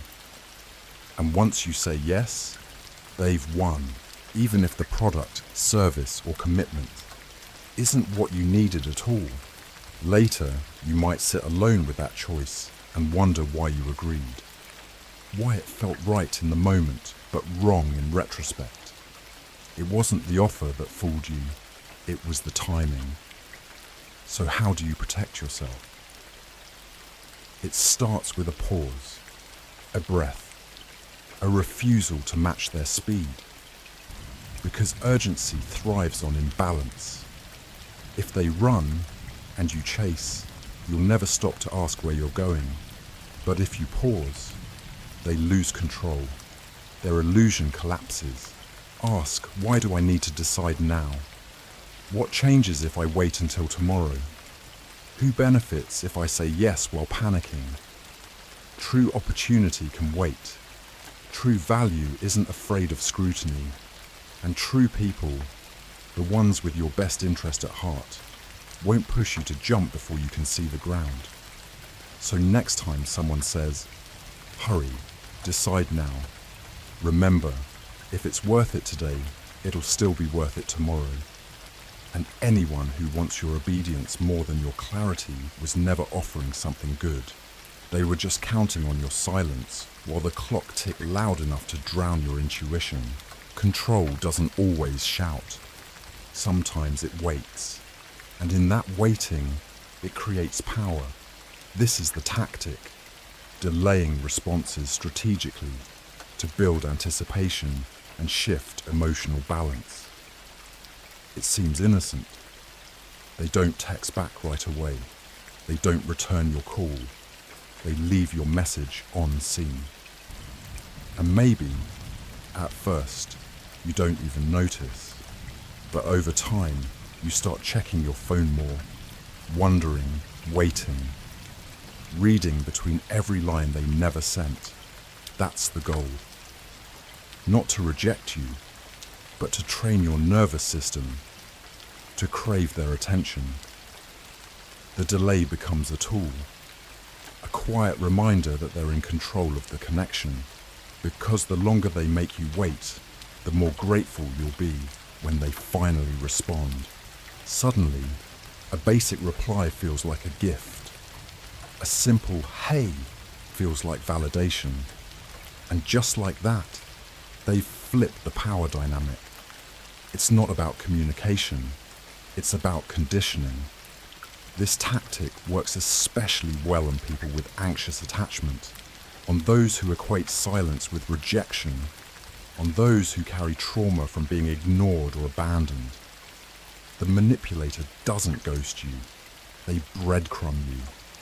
Just enough warmth to keep you invested, just enough silence to keep you uncertain. It's not a coincidence, it's a pattern. And the more you wait, the more you spiral. What did I do wrong? Did I say too much? Should I message again? You don't realize it, but your behavior begins to adapt. You become more careful, more eager, more dependent on their rhythm, not your own. They've trained you to anticipate them. And that anticipation becomes addiction. This shows up in romantic dynamics, toxic friendships, even in manipulative business relationships. The boss who keeps you hanging so you always feel unsure. The partner who responds only when you're compliant. The friend who vanishes until they need something, then reappears like nothing happened. They've learned that silence can speak louder than any words. And that withholding attention can be just as powerful as giving it. So how do you break free? By breaking the cycle of waiting. By realizing that someone who creates anxiety through silence is not mysterious. They're manipulative. By asking, do I feel calm in this connection or constantly on edge? Because healthy communication doesn't leave you guessing. It doesn't make you chase. It doesn't use time as a weapon. You deserve conversations, not puzzles. Presence, not performance. And anyone who needs to disappear to feel powerful was never showing up in the first place. Not all clocks are real. Some are built for one reason, to make you move faster than you should. This is the tactic, creating artificial deadlines to manufacture urgency and override reason. It sounds harmless. This offer expires at midnight. Only 2 spots left. Applications close today. But here's the truth. The clock isn't ticking for them. It's ticking for you. They're not in a rush. They just want you to be. Because the moment you feel pressure, your thinking narrows. Your logic fades. You become easier to push, to sell to persuade. Artificial deadlines are not about time. They're about control. This tactic is everywhere. In marketing, you see it in countdown timers on websites. Deal ends in 3, 2, 1. But refresh the page, and the timer resets. In manipulative relationships, you hear it as emotional threats. If you don't decide now, I'm walking away. If you can't commit tonight, this is over. In cults or coercive groups, it's framed as spiritual urgency. You have to act now, or risk being left behind. A moment's doubt could cost your salvation. What do all these examples have in common? They replace your freedom to think with the illusion of a closing door. Because when time feels short, you're less likely to ask hard questions, less likely to read the fine print, less likely to notice red flags. Instead, you act quickly, emotionally, and often against your own best interest. You might sign a contract, buy something unnecessary, make a promise you can't keep, say yes when everything in you was whispering wait. And here's the twist. After the deadline passes, you realize there never was one.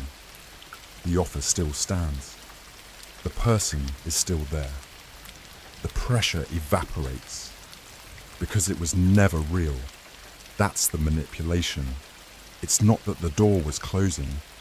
It's that someone wanted you to believe it was. And once they've done it once, they can do it again. They know urgency works. And urgency, used deceptively, is a shortcut straight past your defenses. So how do you protect yourself? With one powerful question: who benefits from this timeline? If the answer is them, pause, reflect, resist the countdown. True opportunity respects your pace. True people won't pressure you with fake expiration dates. You deserve time to think, to breathe, to choose clearly. And if someone wants your answer fast, remind yourself, you don't owe anyone speed, especially not at the cost of your peace. Because the loudest clocks are often the most hollow. Tick, tock, tick, tock. You're not just watching time, you're feeling it. This is the tactic, using countdowns to heighten stress levels and override your sense of calm. Countdowns are everywhere, on screens, in offers, in conversations, on stage, in silence. They tap into something ancient, our biological fear of running out of time, out of options, out of safety. It begins with a simple display. Offer expires in 10 minutes. 5, 4, 3. A decision must be made now, and your heart rate picks up. Not because the offer is that good, but because the clock says so. That's the trick. Countdowns bypass logic. They manufacture urgency, and urgency, when you feel it in your body, doesn't ask questions. It reacts. Your brain shifts into tunnel vision. Your options seem fewer. Your judgment gets clouded by the ticking that won't stop. This is why countdowns are used in marketing. Black Friday sales, limited time bundles, flash deals. You're told, act now or miss out forever. But often, when the timer hits 0, it resets. The countdown was never real, just a stress tool wrapped in numbers. It's also used in manipulation. A partner says, if you don't respond in 5 minutes, I'm done. A boss says, I need an answer before the end of the day. No exceptions. A group tells you, you have until tonight to commit. After that, you're out. What all these have in common is not structure, but control. Because when someone introduces a countdown, they're not guiding you, they're cornering you. They want your emotional state high, your reasoning low, your compliance automatic. And it works. People agree to deals they don't understand. They click buy before thinking it through. They say yes to silence the pressure. Later they wonder, why did I rush? Why didn't I stop? But in the moment, the countdown made it feel like there was no choice. Here's the truth. Most real decisions don't need a timer. You deserve time to think, to breathe, to pause. The louder the countdown, the more suspicious you should be. So next time you see one, ask yourself, is this urgency or manipulation? Is this deadline real or manufactured? Who benefits from me acting fast? Because countdowns don't create value, they just create pressure.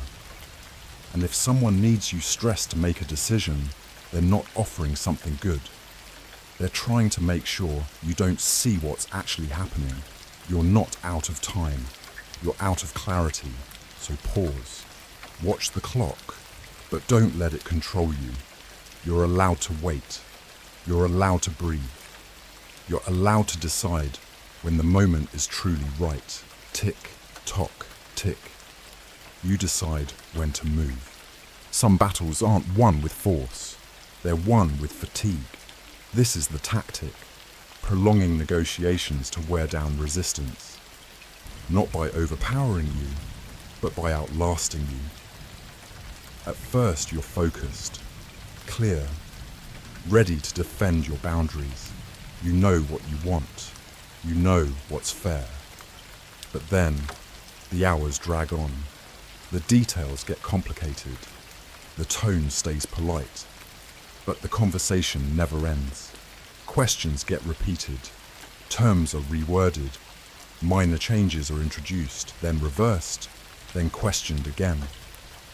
And slowly, almost invisibly, your clarity begins to fade. This is no accident. It's strategy. The longer the negotiation, the more tired your brain becomes. Mental resources get depleted. Frustration rises. You begin to think less about what's right and more about how to end it. That's the goal. To make the process so long, so exhausting, that you eventually say, fine, whatever, I agree. Not because the deal is better, but because you're too tired to resist. This tactic is common in high-pressure sales, legal disputes, toxic relationships, and workplace manipulations. Sometimes it comes with fake collaboration. Let's keep working together. We're almost there. Just a few more points to iron out. Don't walk away now. We've come too far. But every time you think it's the final round, another layer appears. Each delay, each repetition, each unnecessary clarification is designed not to inform you, but to wear you down. And it works, because humans have limited mental endurance. We crave closure. Our brains are wired to avoid prolonged discomfort. So eventually, the manipulator doesn't have to convince you. They just have to outlast you. By the end, you may agree to terms you never would have accepted in the beginning, not because you changed your mind, but because your resistance was slowly eroded by exhaustion. So how do you protect yourself? Set time boundaries. Don't negotiate indefinitely. Take breaks, especially when you feel foggy. Write down your non-negotiables before you start. And most importantly, notice when a conversation has stopped being about resolution and has become about control. Because someone who truly seeks agreement won't need to drain you to get there. They'll respect your time, your clarity, and your energy. But someone who prolongs everything, not to solve it, but to outlast you, has already shown you what kind of deal they're offering. And when the conversation becomes a marathon you never signed up for, you're allowed to walk away. That's not giving up. That's knowing when your silence is worth more than their endless words. Some forms of control don't come from what someone says. They come from what they refuse to say. This is the tactic. Stalling commitments until the last possible moment. It's not about saying no. It's about never saying yes. Not clearly, not fully. Just enough interest to keep you hoping. Never enough certainty to let you rest. It starts with hesitation, a delay in answering simple questions, vague responses to direct concerns, a constant pattern of not now, let's see, or maybe later. At first it feels like patience. You tell yourself they're just thinking things through, that they're being careful, that they need time. But over time, you realize the decision never comes. You're stuck in limbo, waiting, wondering, investing more effort into a commitment they're never fully willing to make. And that's the strategy. By stalling, they hold power, because the one who waits feels uncertainty, and the one who creates uncertainty holds control. This tactic plays on the emotional discomfort of not knowing where you stand. In a relationship, it might sound like, I care about you, but I'm not ready to label this. In business, I just need a bit more time before we decide. In friendships or group dynamics, I'm thinking about it, don't pressure me. But here's the trick. They're not genuinely undecided. They're deliberately avoiding decision because they know how much you want it. And the more you want it, the more silent leverage they gain. You begin to self-censor. You stop asking where things are going. You avoid confrontation. You adjust to their timeline, even if it hurts you. Because every time you try to walk away, they give you just enough reassurance to make you stay. Not a clear answer, just a spark of hope. It's not commitment. It's maintenance of control, of emotional dependency, of power imbalance. And the longer it continues, the more exhausted you feel. Because waiting is not passive. It drains energy, it creates anxiety, it steals clarity. You replay conversations in your head, you search for meaning in silence, you convince yourself to stay patient for someone who never truly plans to choose.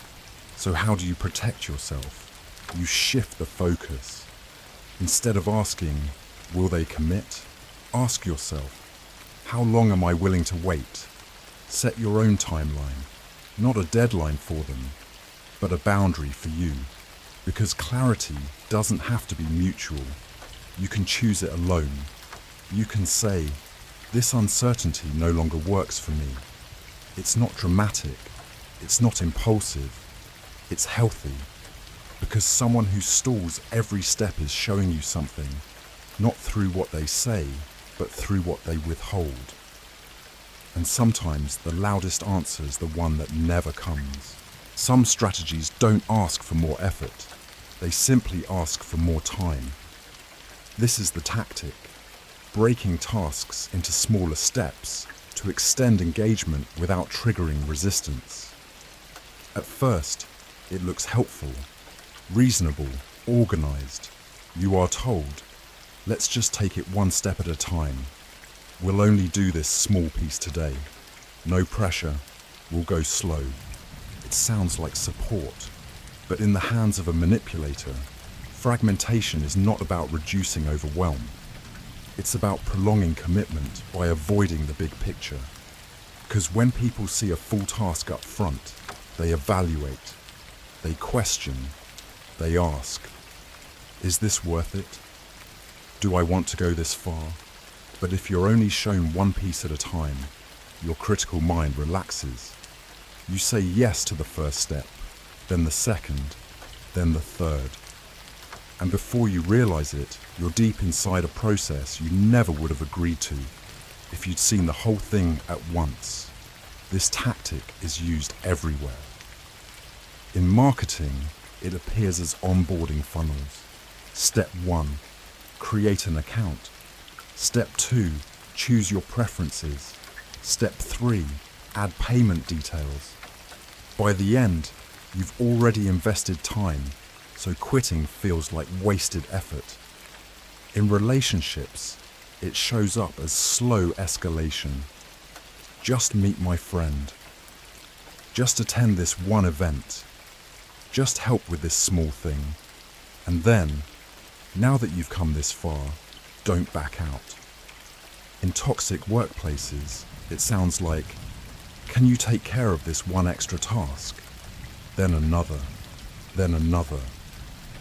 until your workload has doubled, but each step felt too small to reject. The manipulator doesn't push hard. They don't even seem demanding. They just present each piece as so easy, it would feel petty to say no. And because each step is minor, you keep going. You tell yourself, it's not a big deal. It's just one more thing. But the sum of small steps is often much larger than the task you never would have accepted whole. This isn't about collaboration, it's about control through segmentation. The more divided the path, the harder it is to notice where it leads. And the deeper you go, the harder it becomes to stop. Because once you've started, you feel responsible to finish. Not because you want to, but because you're already in motion. So how do you protect yourself?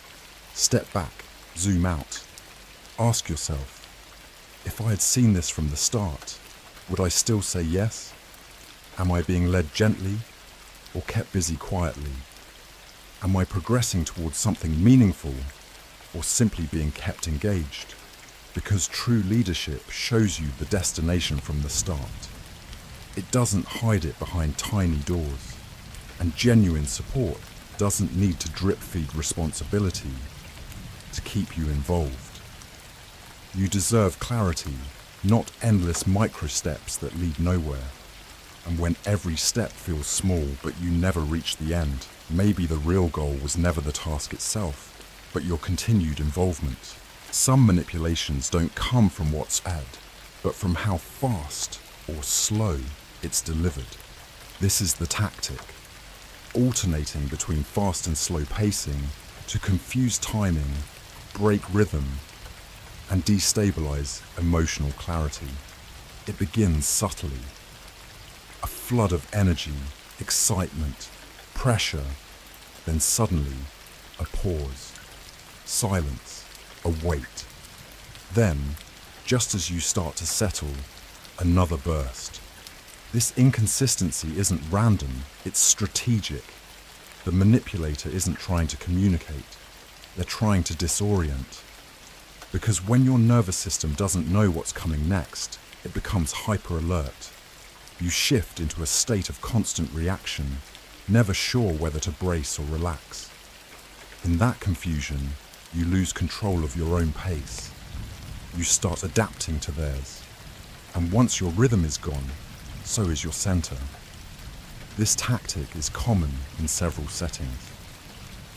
In marketing, it looks like rapid product drops, sudden sales, followed by long silence, then more urgency. Buy now, pause, buy again. In toxic relationships, it becomes emotional whiplash. One moment they're intensely affectionate, calls, messages, compliments. Then they disappear. Then they return, full of intensity again. You're never grounded. You're always catching up. In conversations, it can happen within minutes. A fast-talking monologue full of high-pressure points, then a long, awkward pause, forcing you to fill the silence. Then another rush. You feel rushed, then abandoned, then pressured again, all before you can fully process what's happening. The result is predictable. You stop trusting your timing. You second guess when to speak, when to act, even how to feel. And that self-doubt makes you easier to lead. You follow their rhythm because you've lost your own. It's not about speed. It's about control through unpredictability. The inconsistency creates anxiety. The anxiety creates compliance. Because in chaos, we look for something to hold on to, even if that something is the very person who created the instability. So how do you protect yourself? By becoming aware of your internal tempo. Ask yourself, am I moving at my own pace or reacting to theirs? Does this interaction feel balanced or like I'm being yanked between extremes? In healthy dynamics, timing is mutual. There's flow, there's consistency. You don't have to anticipate emotional earthquakes every time you connect with someone. But when someone speeds up to overwhelm you, then slows down to watch you scramble, they're not communicating, they're controlling. And once you recognize the pattern, you don't have to match it. You can step back, breathe, return to your own rhythm. And remember, confusion is not connection. Uncertainty is not chemistry. And disorientation is not depth. You deserve steady presence, not chaos in disguise. Time doesn't always move at the same speed. Sometimes it drags. Not because the clock has changed, but because your mind has. This is the tactic. Making waiting periods feel longer through uncertainty. You're not actually waiting longer. You're just made to feel like every second stretches wider, heavier, more unbearable. This manipulation works by removing clarity. You don't know when the response is coming. You don't know what the outcome will be. You don't know if you should prepare, give up, or wait quietly. And so, your brain does what it always does when faced with silence and doubt. It fills the gaps with anxiety. This is why a 2-minute pause in an important conversation can feel like hours. Why a delayed text reply from someone you care about can feel like emotional punishment. Why not knowing the result of a decision can erode your confidence, even if nothing has changed externally. The manipulator doesn't need to say anything cruel. They don't need to disappear. They simply let the silence hang and let your mind do the rest. In toxic dynamics, this appears as strategic unresponsiveness. They don't tell you what's happening. They don't confirm plans. They don't offer timelines. Instead, they keep you suspended in ambiguity, in nervous anticipation, in a space where nothing is certain but everything feels urgent. The longer this continues, the more time becomes distorted. You find yourself checking your phone constantly, refreshing your inbox, replaying conversations, wondering if you said too much or too little or the wrong thing altogether. And while you wait, they remain still, calm, silent, because they know that your attention is fully on them. You are stuck in psychological limbo, waiting not just for an answer, but for relief from the discomfort they have carefully created. This tactic is used in personal relationships, customer service systems, even in high-stakes negotiations. A company delays approval, making the client more desperate. A partner withholds clarity, making the other more dependent. A manipulator dangles resolution just out of reach, not because they don't have it, but because they know how powerful silence can be. So how do you break the spell? By recognizing that uncertainty is a tool, and that you don't have to hold space for it forever. If someone consistently withholds information that could easily provide reassurance, ask yourself why. If every silence feels engineered, not accidental, step back. You can create your own boundaries around communication. You can say, if I don't hear back by this time, I will decide on my own. You can walk away from those who use silence as a weapon, because waiting is not always about patience. Sometimes it's a trap. And when time begins to stretch unnaturally, it's not always the hours that are broken, it's the trust. Some traps don't look like threats. They look like gifts, bonuses, rewards. but with a countdown ticking quietly in the background. This is the tactic, using time-limited bonuses to drive immediate action. It doesn't matter what the bonus is, an extra feature, a free product, a free month of access.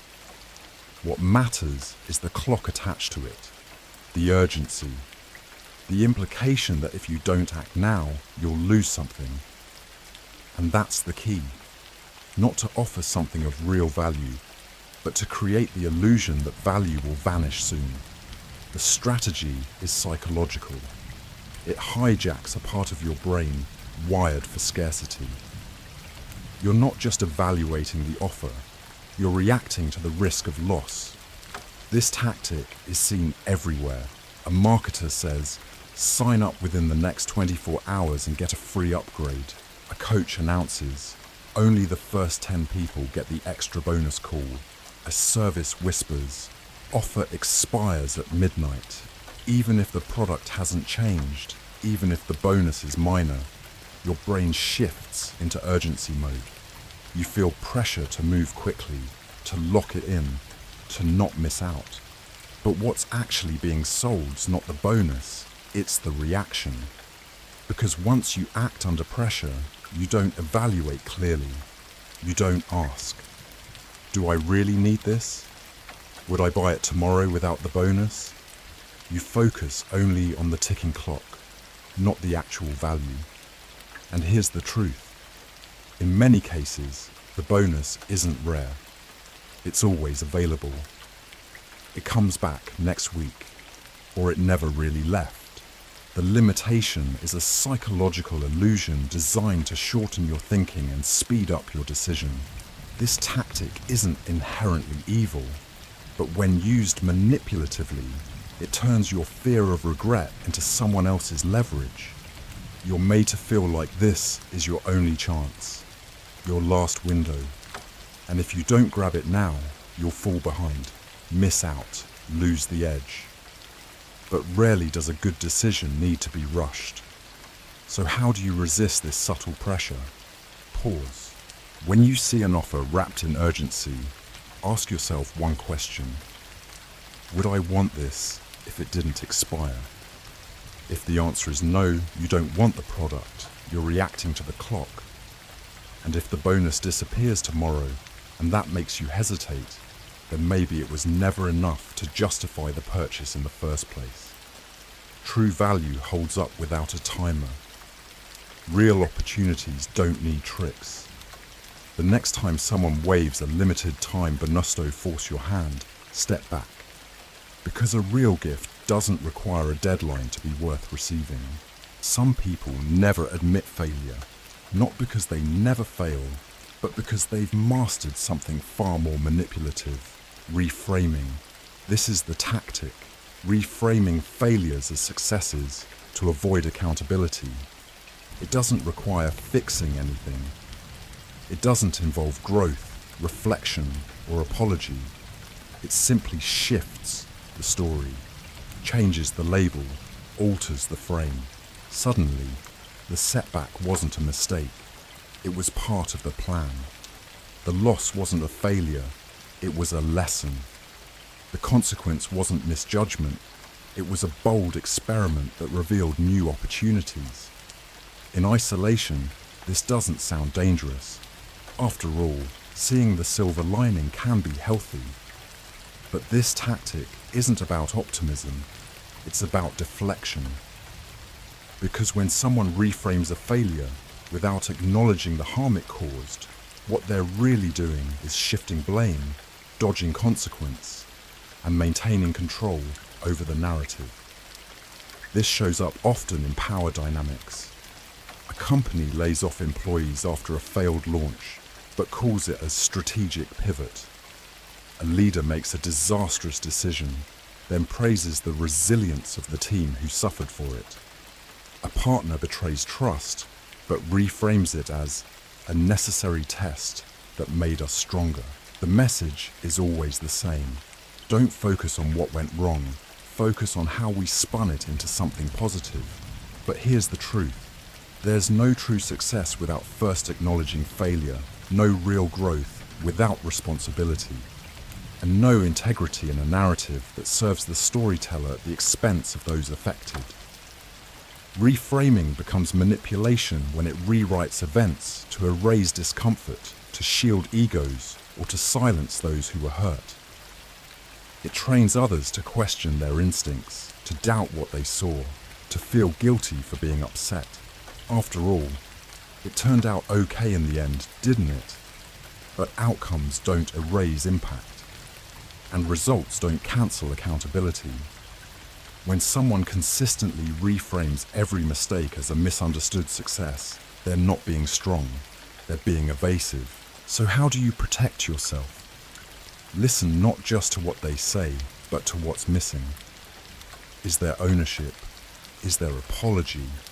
Is there recognition of the harm caused? Or is the story being polished so they don't have to face it? True leadership, true maturity, means being able to say, I failed, without spin, without justification, just truth. Because only from truth can anything genuine be rebuilt.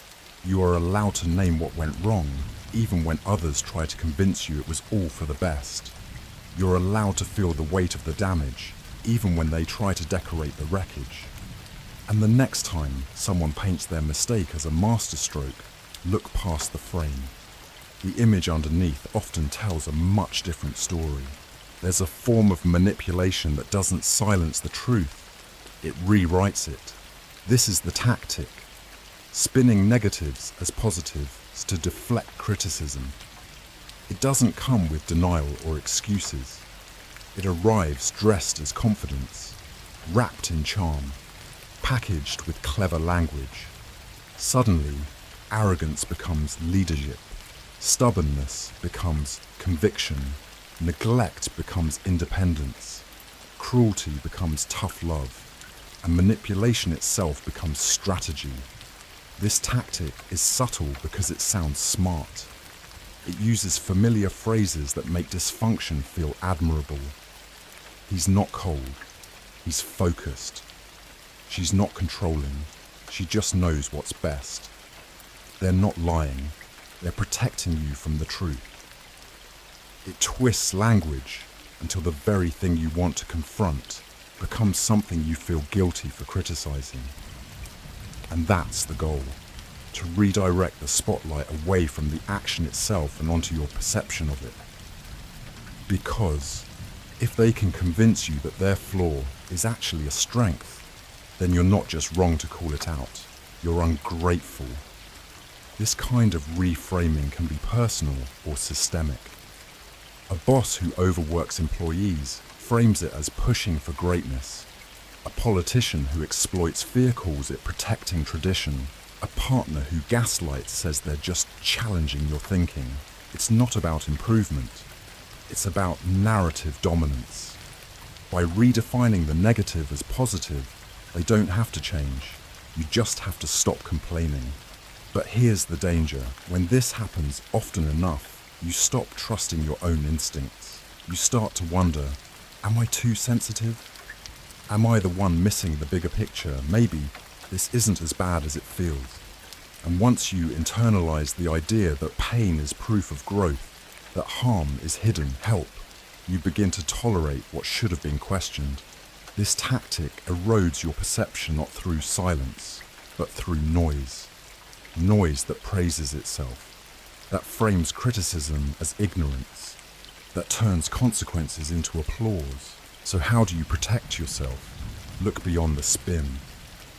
Ask, if this behavior came from someone else, someone I didn't admire, respect, or love, would I still call it a strength?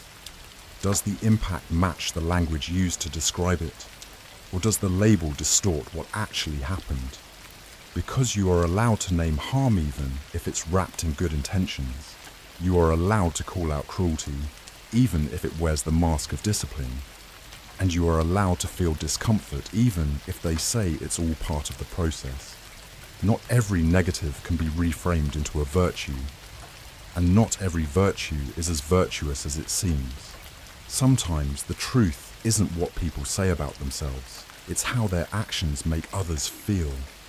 And when words begin to shine too brightly, check for shadows they might be hiding. Some of the most dangerous actions in history weren't committed in secret.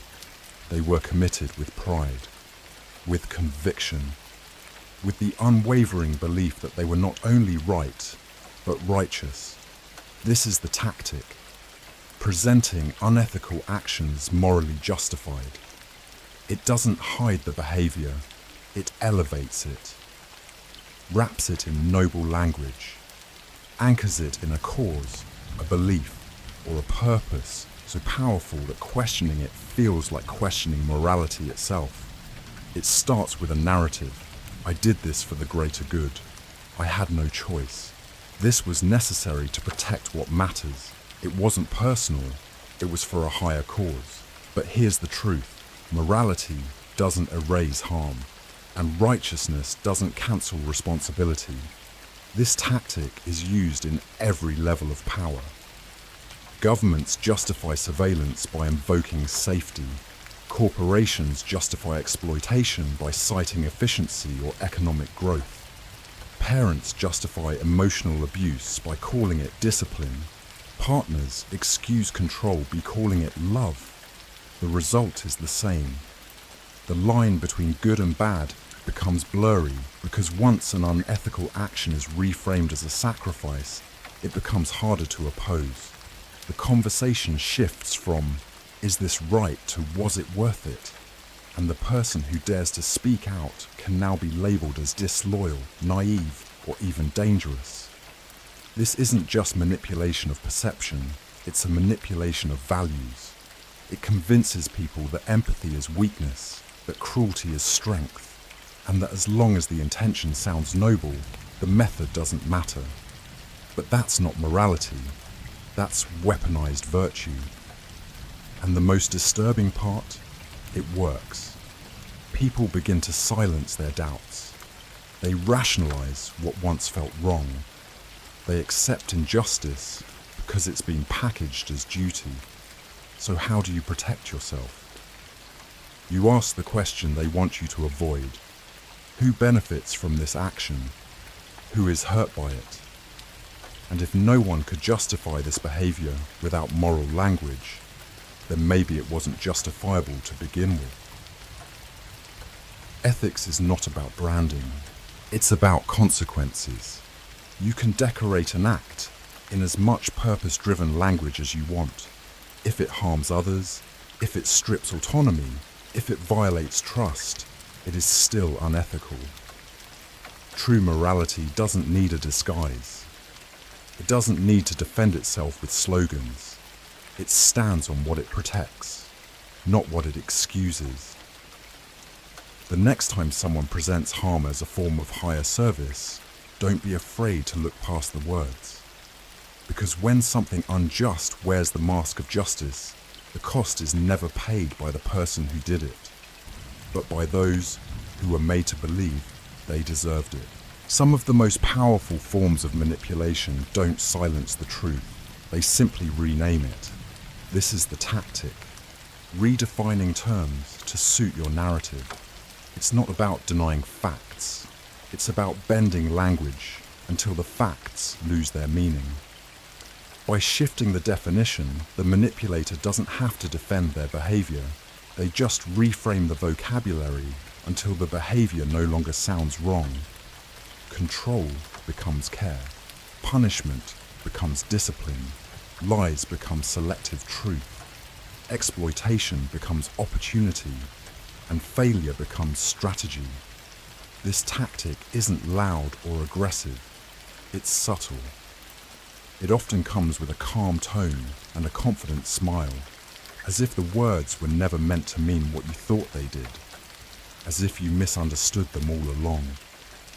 And in that moment, you start to question not just what was said, but whether your reaction was valid, whether you overreacted, whether your definition was too rigid, too emotional, too naive. That's the power of semantic manipulation. The battlefield shifts from reality to interpretation. And once the meaning of words becomes fluid, so does your ability to push back. Because how do you argue when the very terms of the discussion are constantly changing? This tactic shows up everywhere. In politics, where censorship becomes protection. In relationships, where control is rebranded as concern. In business, where layoffs become optimization and overwork is framed as dedication. Words are chosen carefully, not for clarity, but for control. The goal is to maintain dominance without appearing aggressive, to shape perception without ever appearing dishonest. And it works.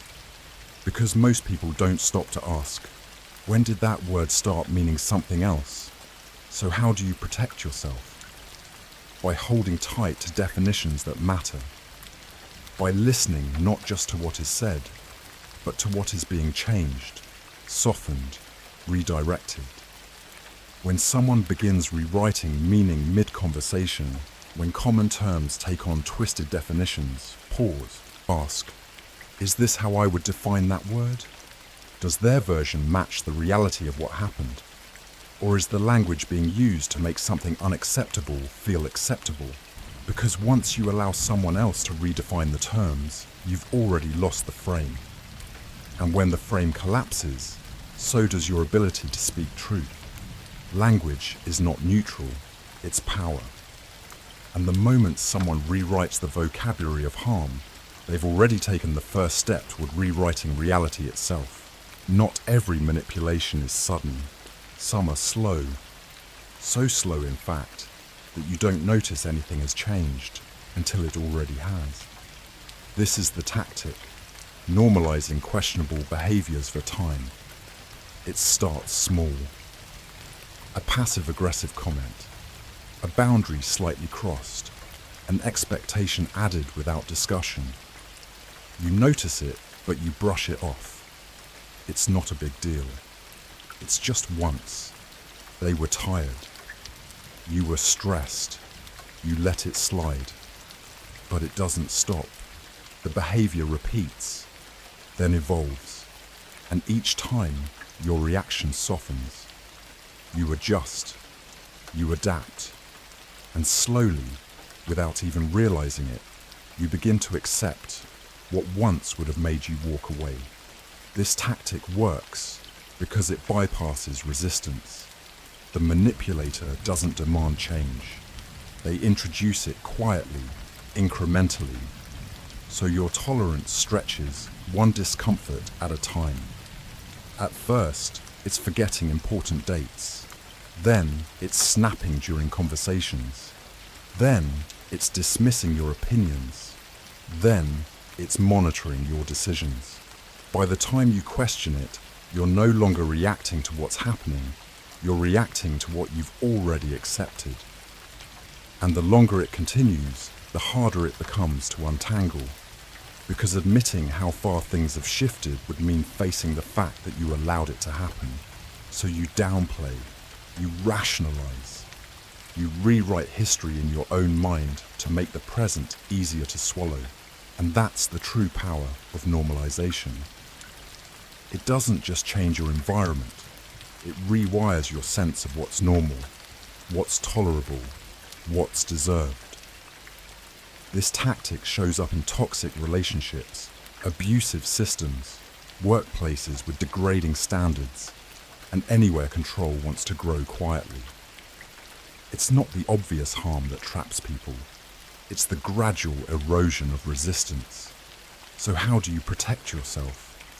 You pay attention to your discomfort. You honor your first instinct. You ask yourself, if this happened for the first time today, how would I feel? Would I accept this if I weren't already used to it? You compare not what is, but what was. Because your baseline might have shifted without your consent. And the moment you realize that, the moment you recognize that the boiling water didn't start hot, you have the clarity to step out of it. It's not weakness to fall into this trap. It's human. What matters is recognizing when familiarity has replaced truth, when endurance has replaced self-respect, When adaptation has become quiet submission, you're allowed to reset your standard, even if you once accepted less, even if you once stayed silent, even if you once convinced yourself it wasn't that bad. Because what's normal is not always what's right. And the moment you start questioning it again, the spell begins to break. Some people never say the words, "It was my fault," not because they never make mistakes, but because they've mastered the art of pointing fingers outward. This is the tactic, consistently shifting blame onto external factors. It doesn't always look aggressive. Sometimes it's subtle. A sigh, a comment, a shrug paired with, "Well, what could I do?" It's the economy, it's the algorithm, it's the team, it's the timing, it's the system, it's you. Everyone and everything becomes the reason they're not responsible. This tactic creates a false sense of innocence, a way to preserve self-image while deflecting the discomfort of being accountable. At first, it might sound reasonable. We all face external challenges. Sometimes circumstances truly do affect outcomes. But when blame is always placed elsewhere, when no failure is ever met with ownership, it becomes a pattern. And that pattern is toxic. Because the person using this tactic never grows, never adjusts, never reflects. Why would they? In their world, they're always the victim of someone else's chaos. In relationships, this sounds like, "I only snapped because you provoked me. I cheated because you were distant. I lied because you couldn't handle the truth." In leadership, it becomes, "The project failed because the team didn't deliver. The customer was impossible to deal with. The policy didn't work because the public resisted." Over time, those around them begin to carry weight. That isn't theirs. They apologize for things they didn't do.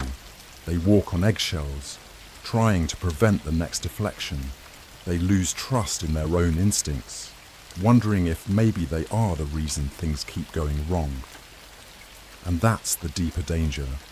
Blame shifting not only protects the manipulator, but transfers shame to others. It erodes clarity. It poisons communication. It creates confusion about what actually happened and who's truly responsible. So how do you protect yourself? First, observe the pattern. Does this person ever admit fault? Do they ever say, "I was wrong," without immediately following it with "but you," or "but the situation"? Second, take inventory. Are you carrying emotional weight that doesn't belong to you? Are you blaming yourself for reactions you didn't cause or decisions you didn't control? And third, reclaim your clarity. When someone deflects responsibility, you are allowed to pause, to step back, to say, "That may have been a factor, but your choices are still yours." True accountability requires courage. It means owning the full picture, not just the parts that paint you in a good light.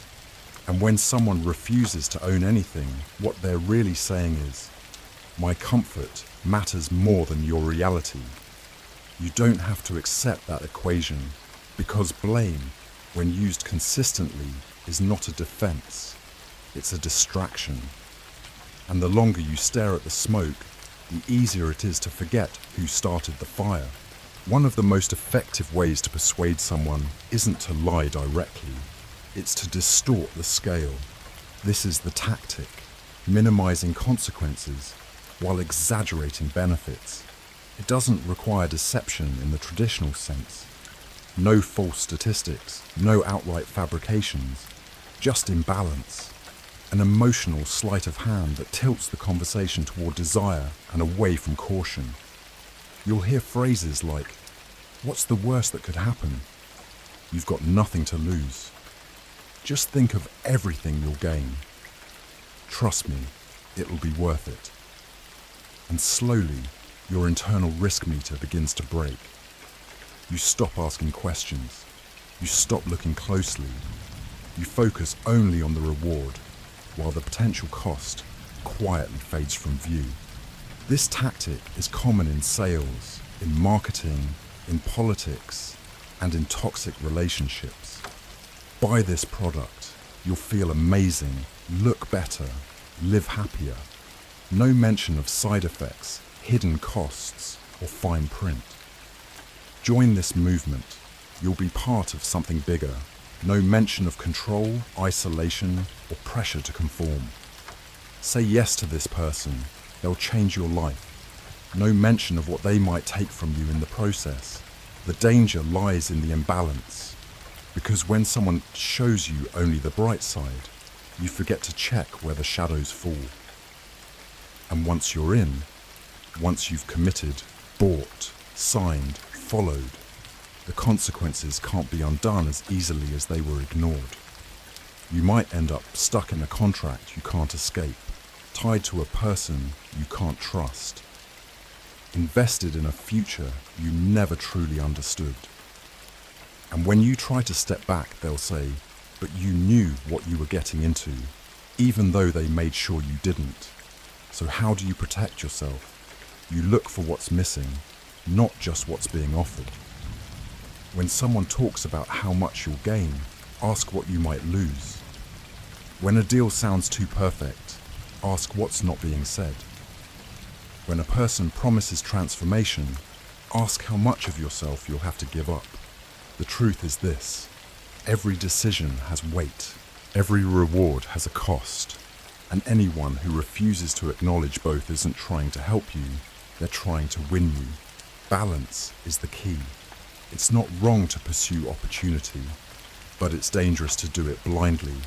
It's not wrong to trust, but it's fatal to do so without clarity, because consequences don't disappear just because someone speaks louder about the benefits, and no gain is worth the price of being deceived.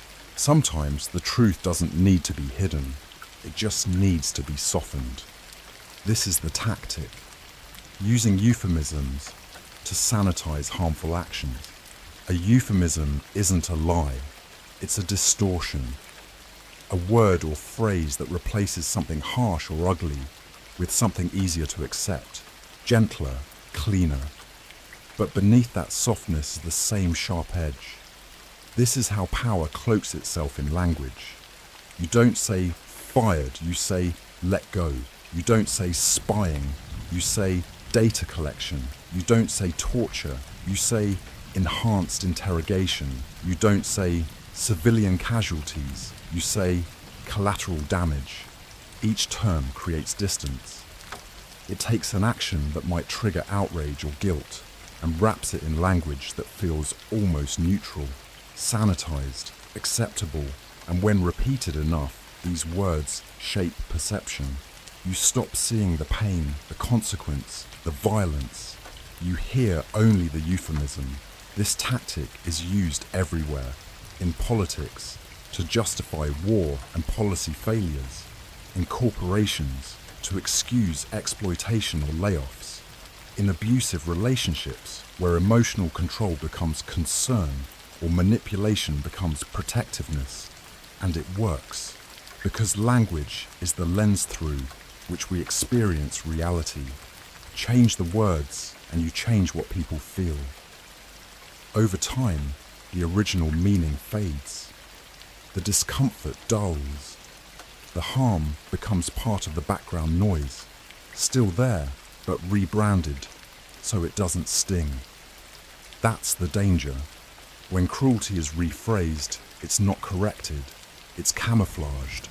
And once you no longer flinch at the words, you stop resisting the actions. So how do you protect yourself?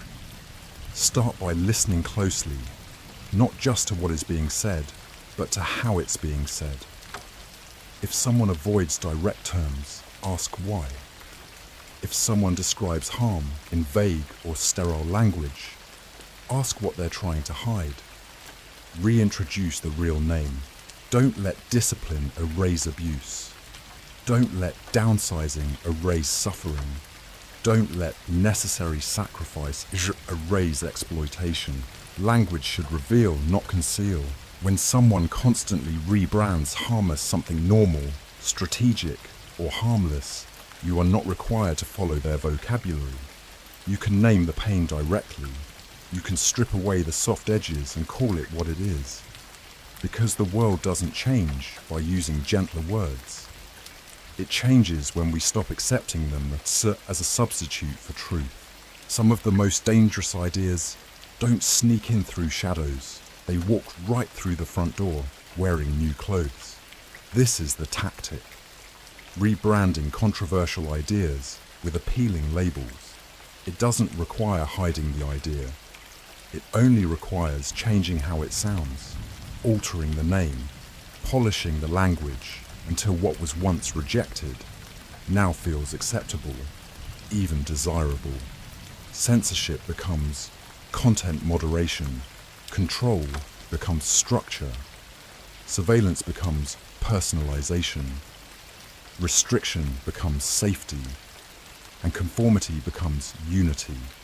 These new labels are carefully chosen. They bypass critical thought. They make the idea seem modern, helpful, compassionate, but they leave the core unchanged. Only the packaging is different. This tactic is especially powerful in public discourse. Policies that would never pass on their true merit, renamed with words that carry emotional appeal. Instead of forced compliance, you hear community responsibility. Instead of indoctrination, you hear curriculum improvement. Instead of control, you hear support. And here's where it gets dangerous. The more familiar the label becomes, the less likely people are to question what it covers. Eventually, the rebranded idea becomes the norm. People forget what it used to mean. They accept the surface without examining the substance. It happens in relationships too. Jealousy is rebranded as love. Criticism is called honesty. Possessiveness becomes passion. And what once felt like red flags becomes part of a story rewritten in softer tones. The goal isn't to convince you through logic, it's to charm you through language. This tactic works best when people are tired, overwhelmed, too distracted to analyze the difference between what something is called and what it truly is. So how do you protect yourself? You pause. When something sounds too polished, you ask, what does this actually mean? What would I think of this idea if it were presented without branding? You strip the label off. You examine the contents. You look not at how something feels to hear, but at how it works when applied. Because real clarity begins when we stop confusing pleasant language with ethical substance. Just because an idea is wrapped in warm words doesn't mean it won't burn. Just because something is sold with a smile doesn't mean it won't control. Words matter. And when they're used to rebrand rather than reveal, they become weapons of perception, tools to reshape reality without ever changing the truth. The next time a controversial concept is introduced with a name that feels too easy, don't look at the title, look at the terms. Because in manipulation, the most dangerous thing you can do is fall in love with the label. One of the most convincing lies doesn't come from fiction, it comes from carefully selected truth.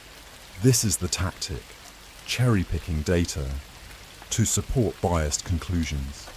The idea is simple, don't present the full picture, just the parts that make your version look right. Highlight what supports your view. Ignore everything that contradicts it.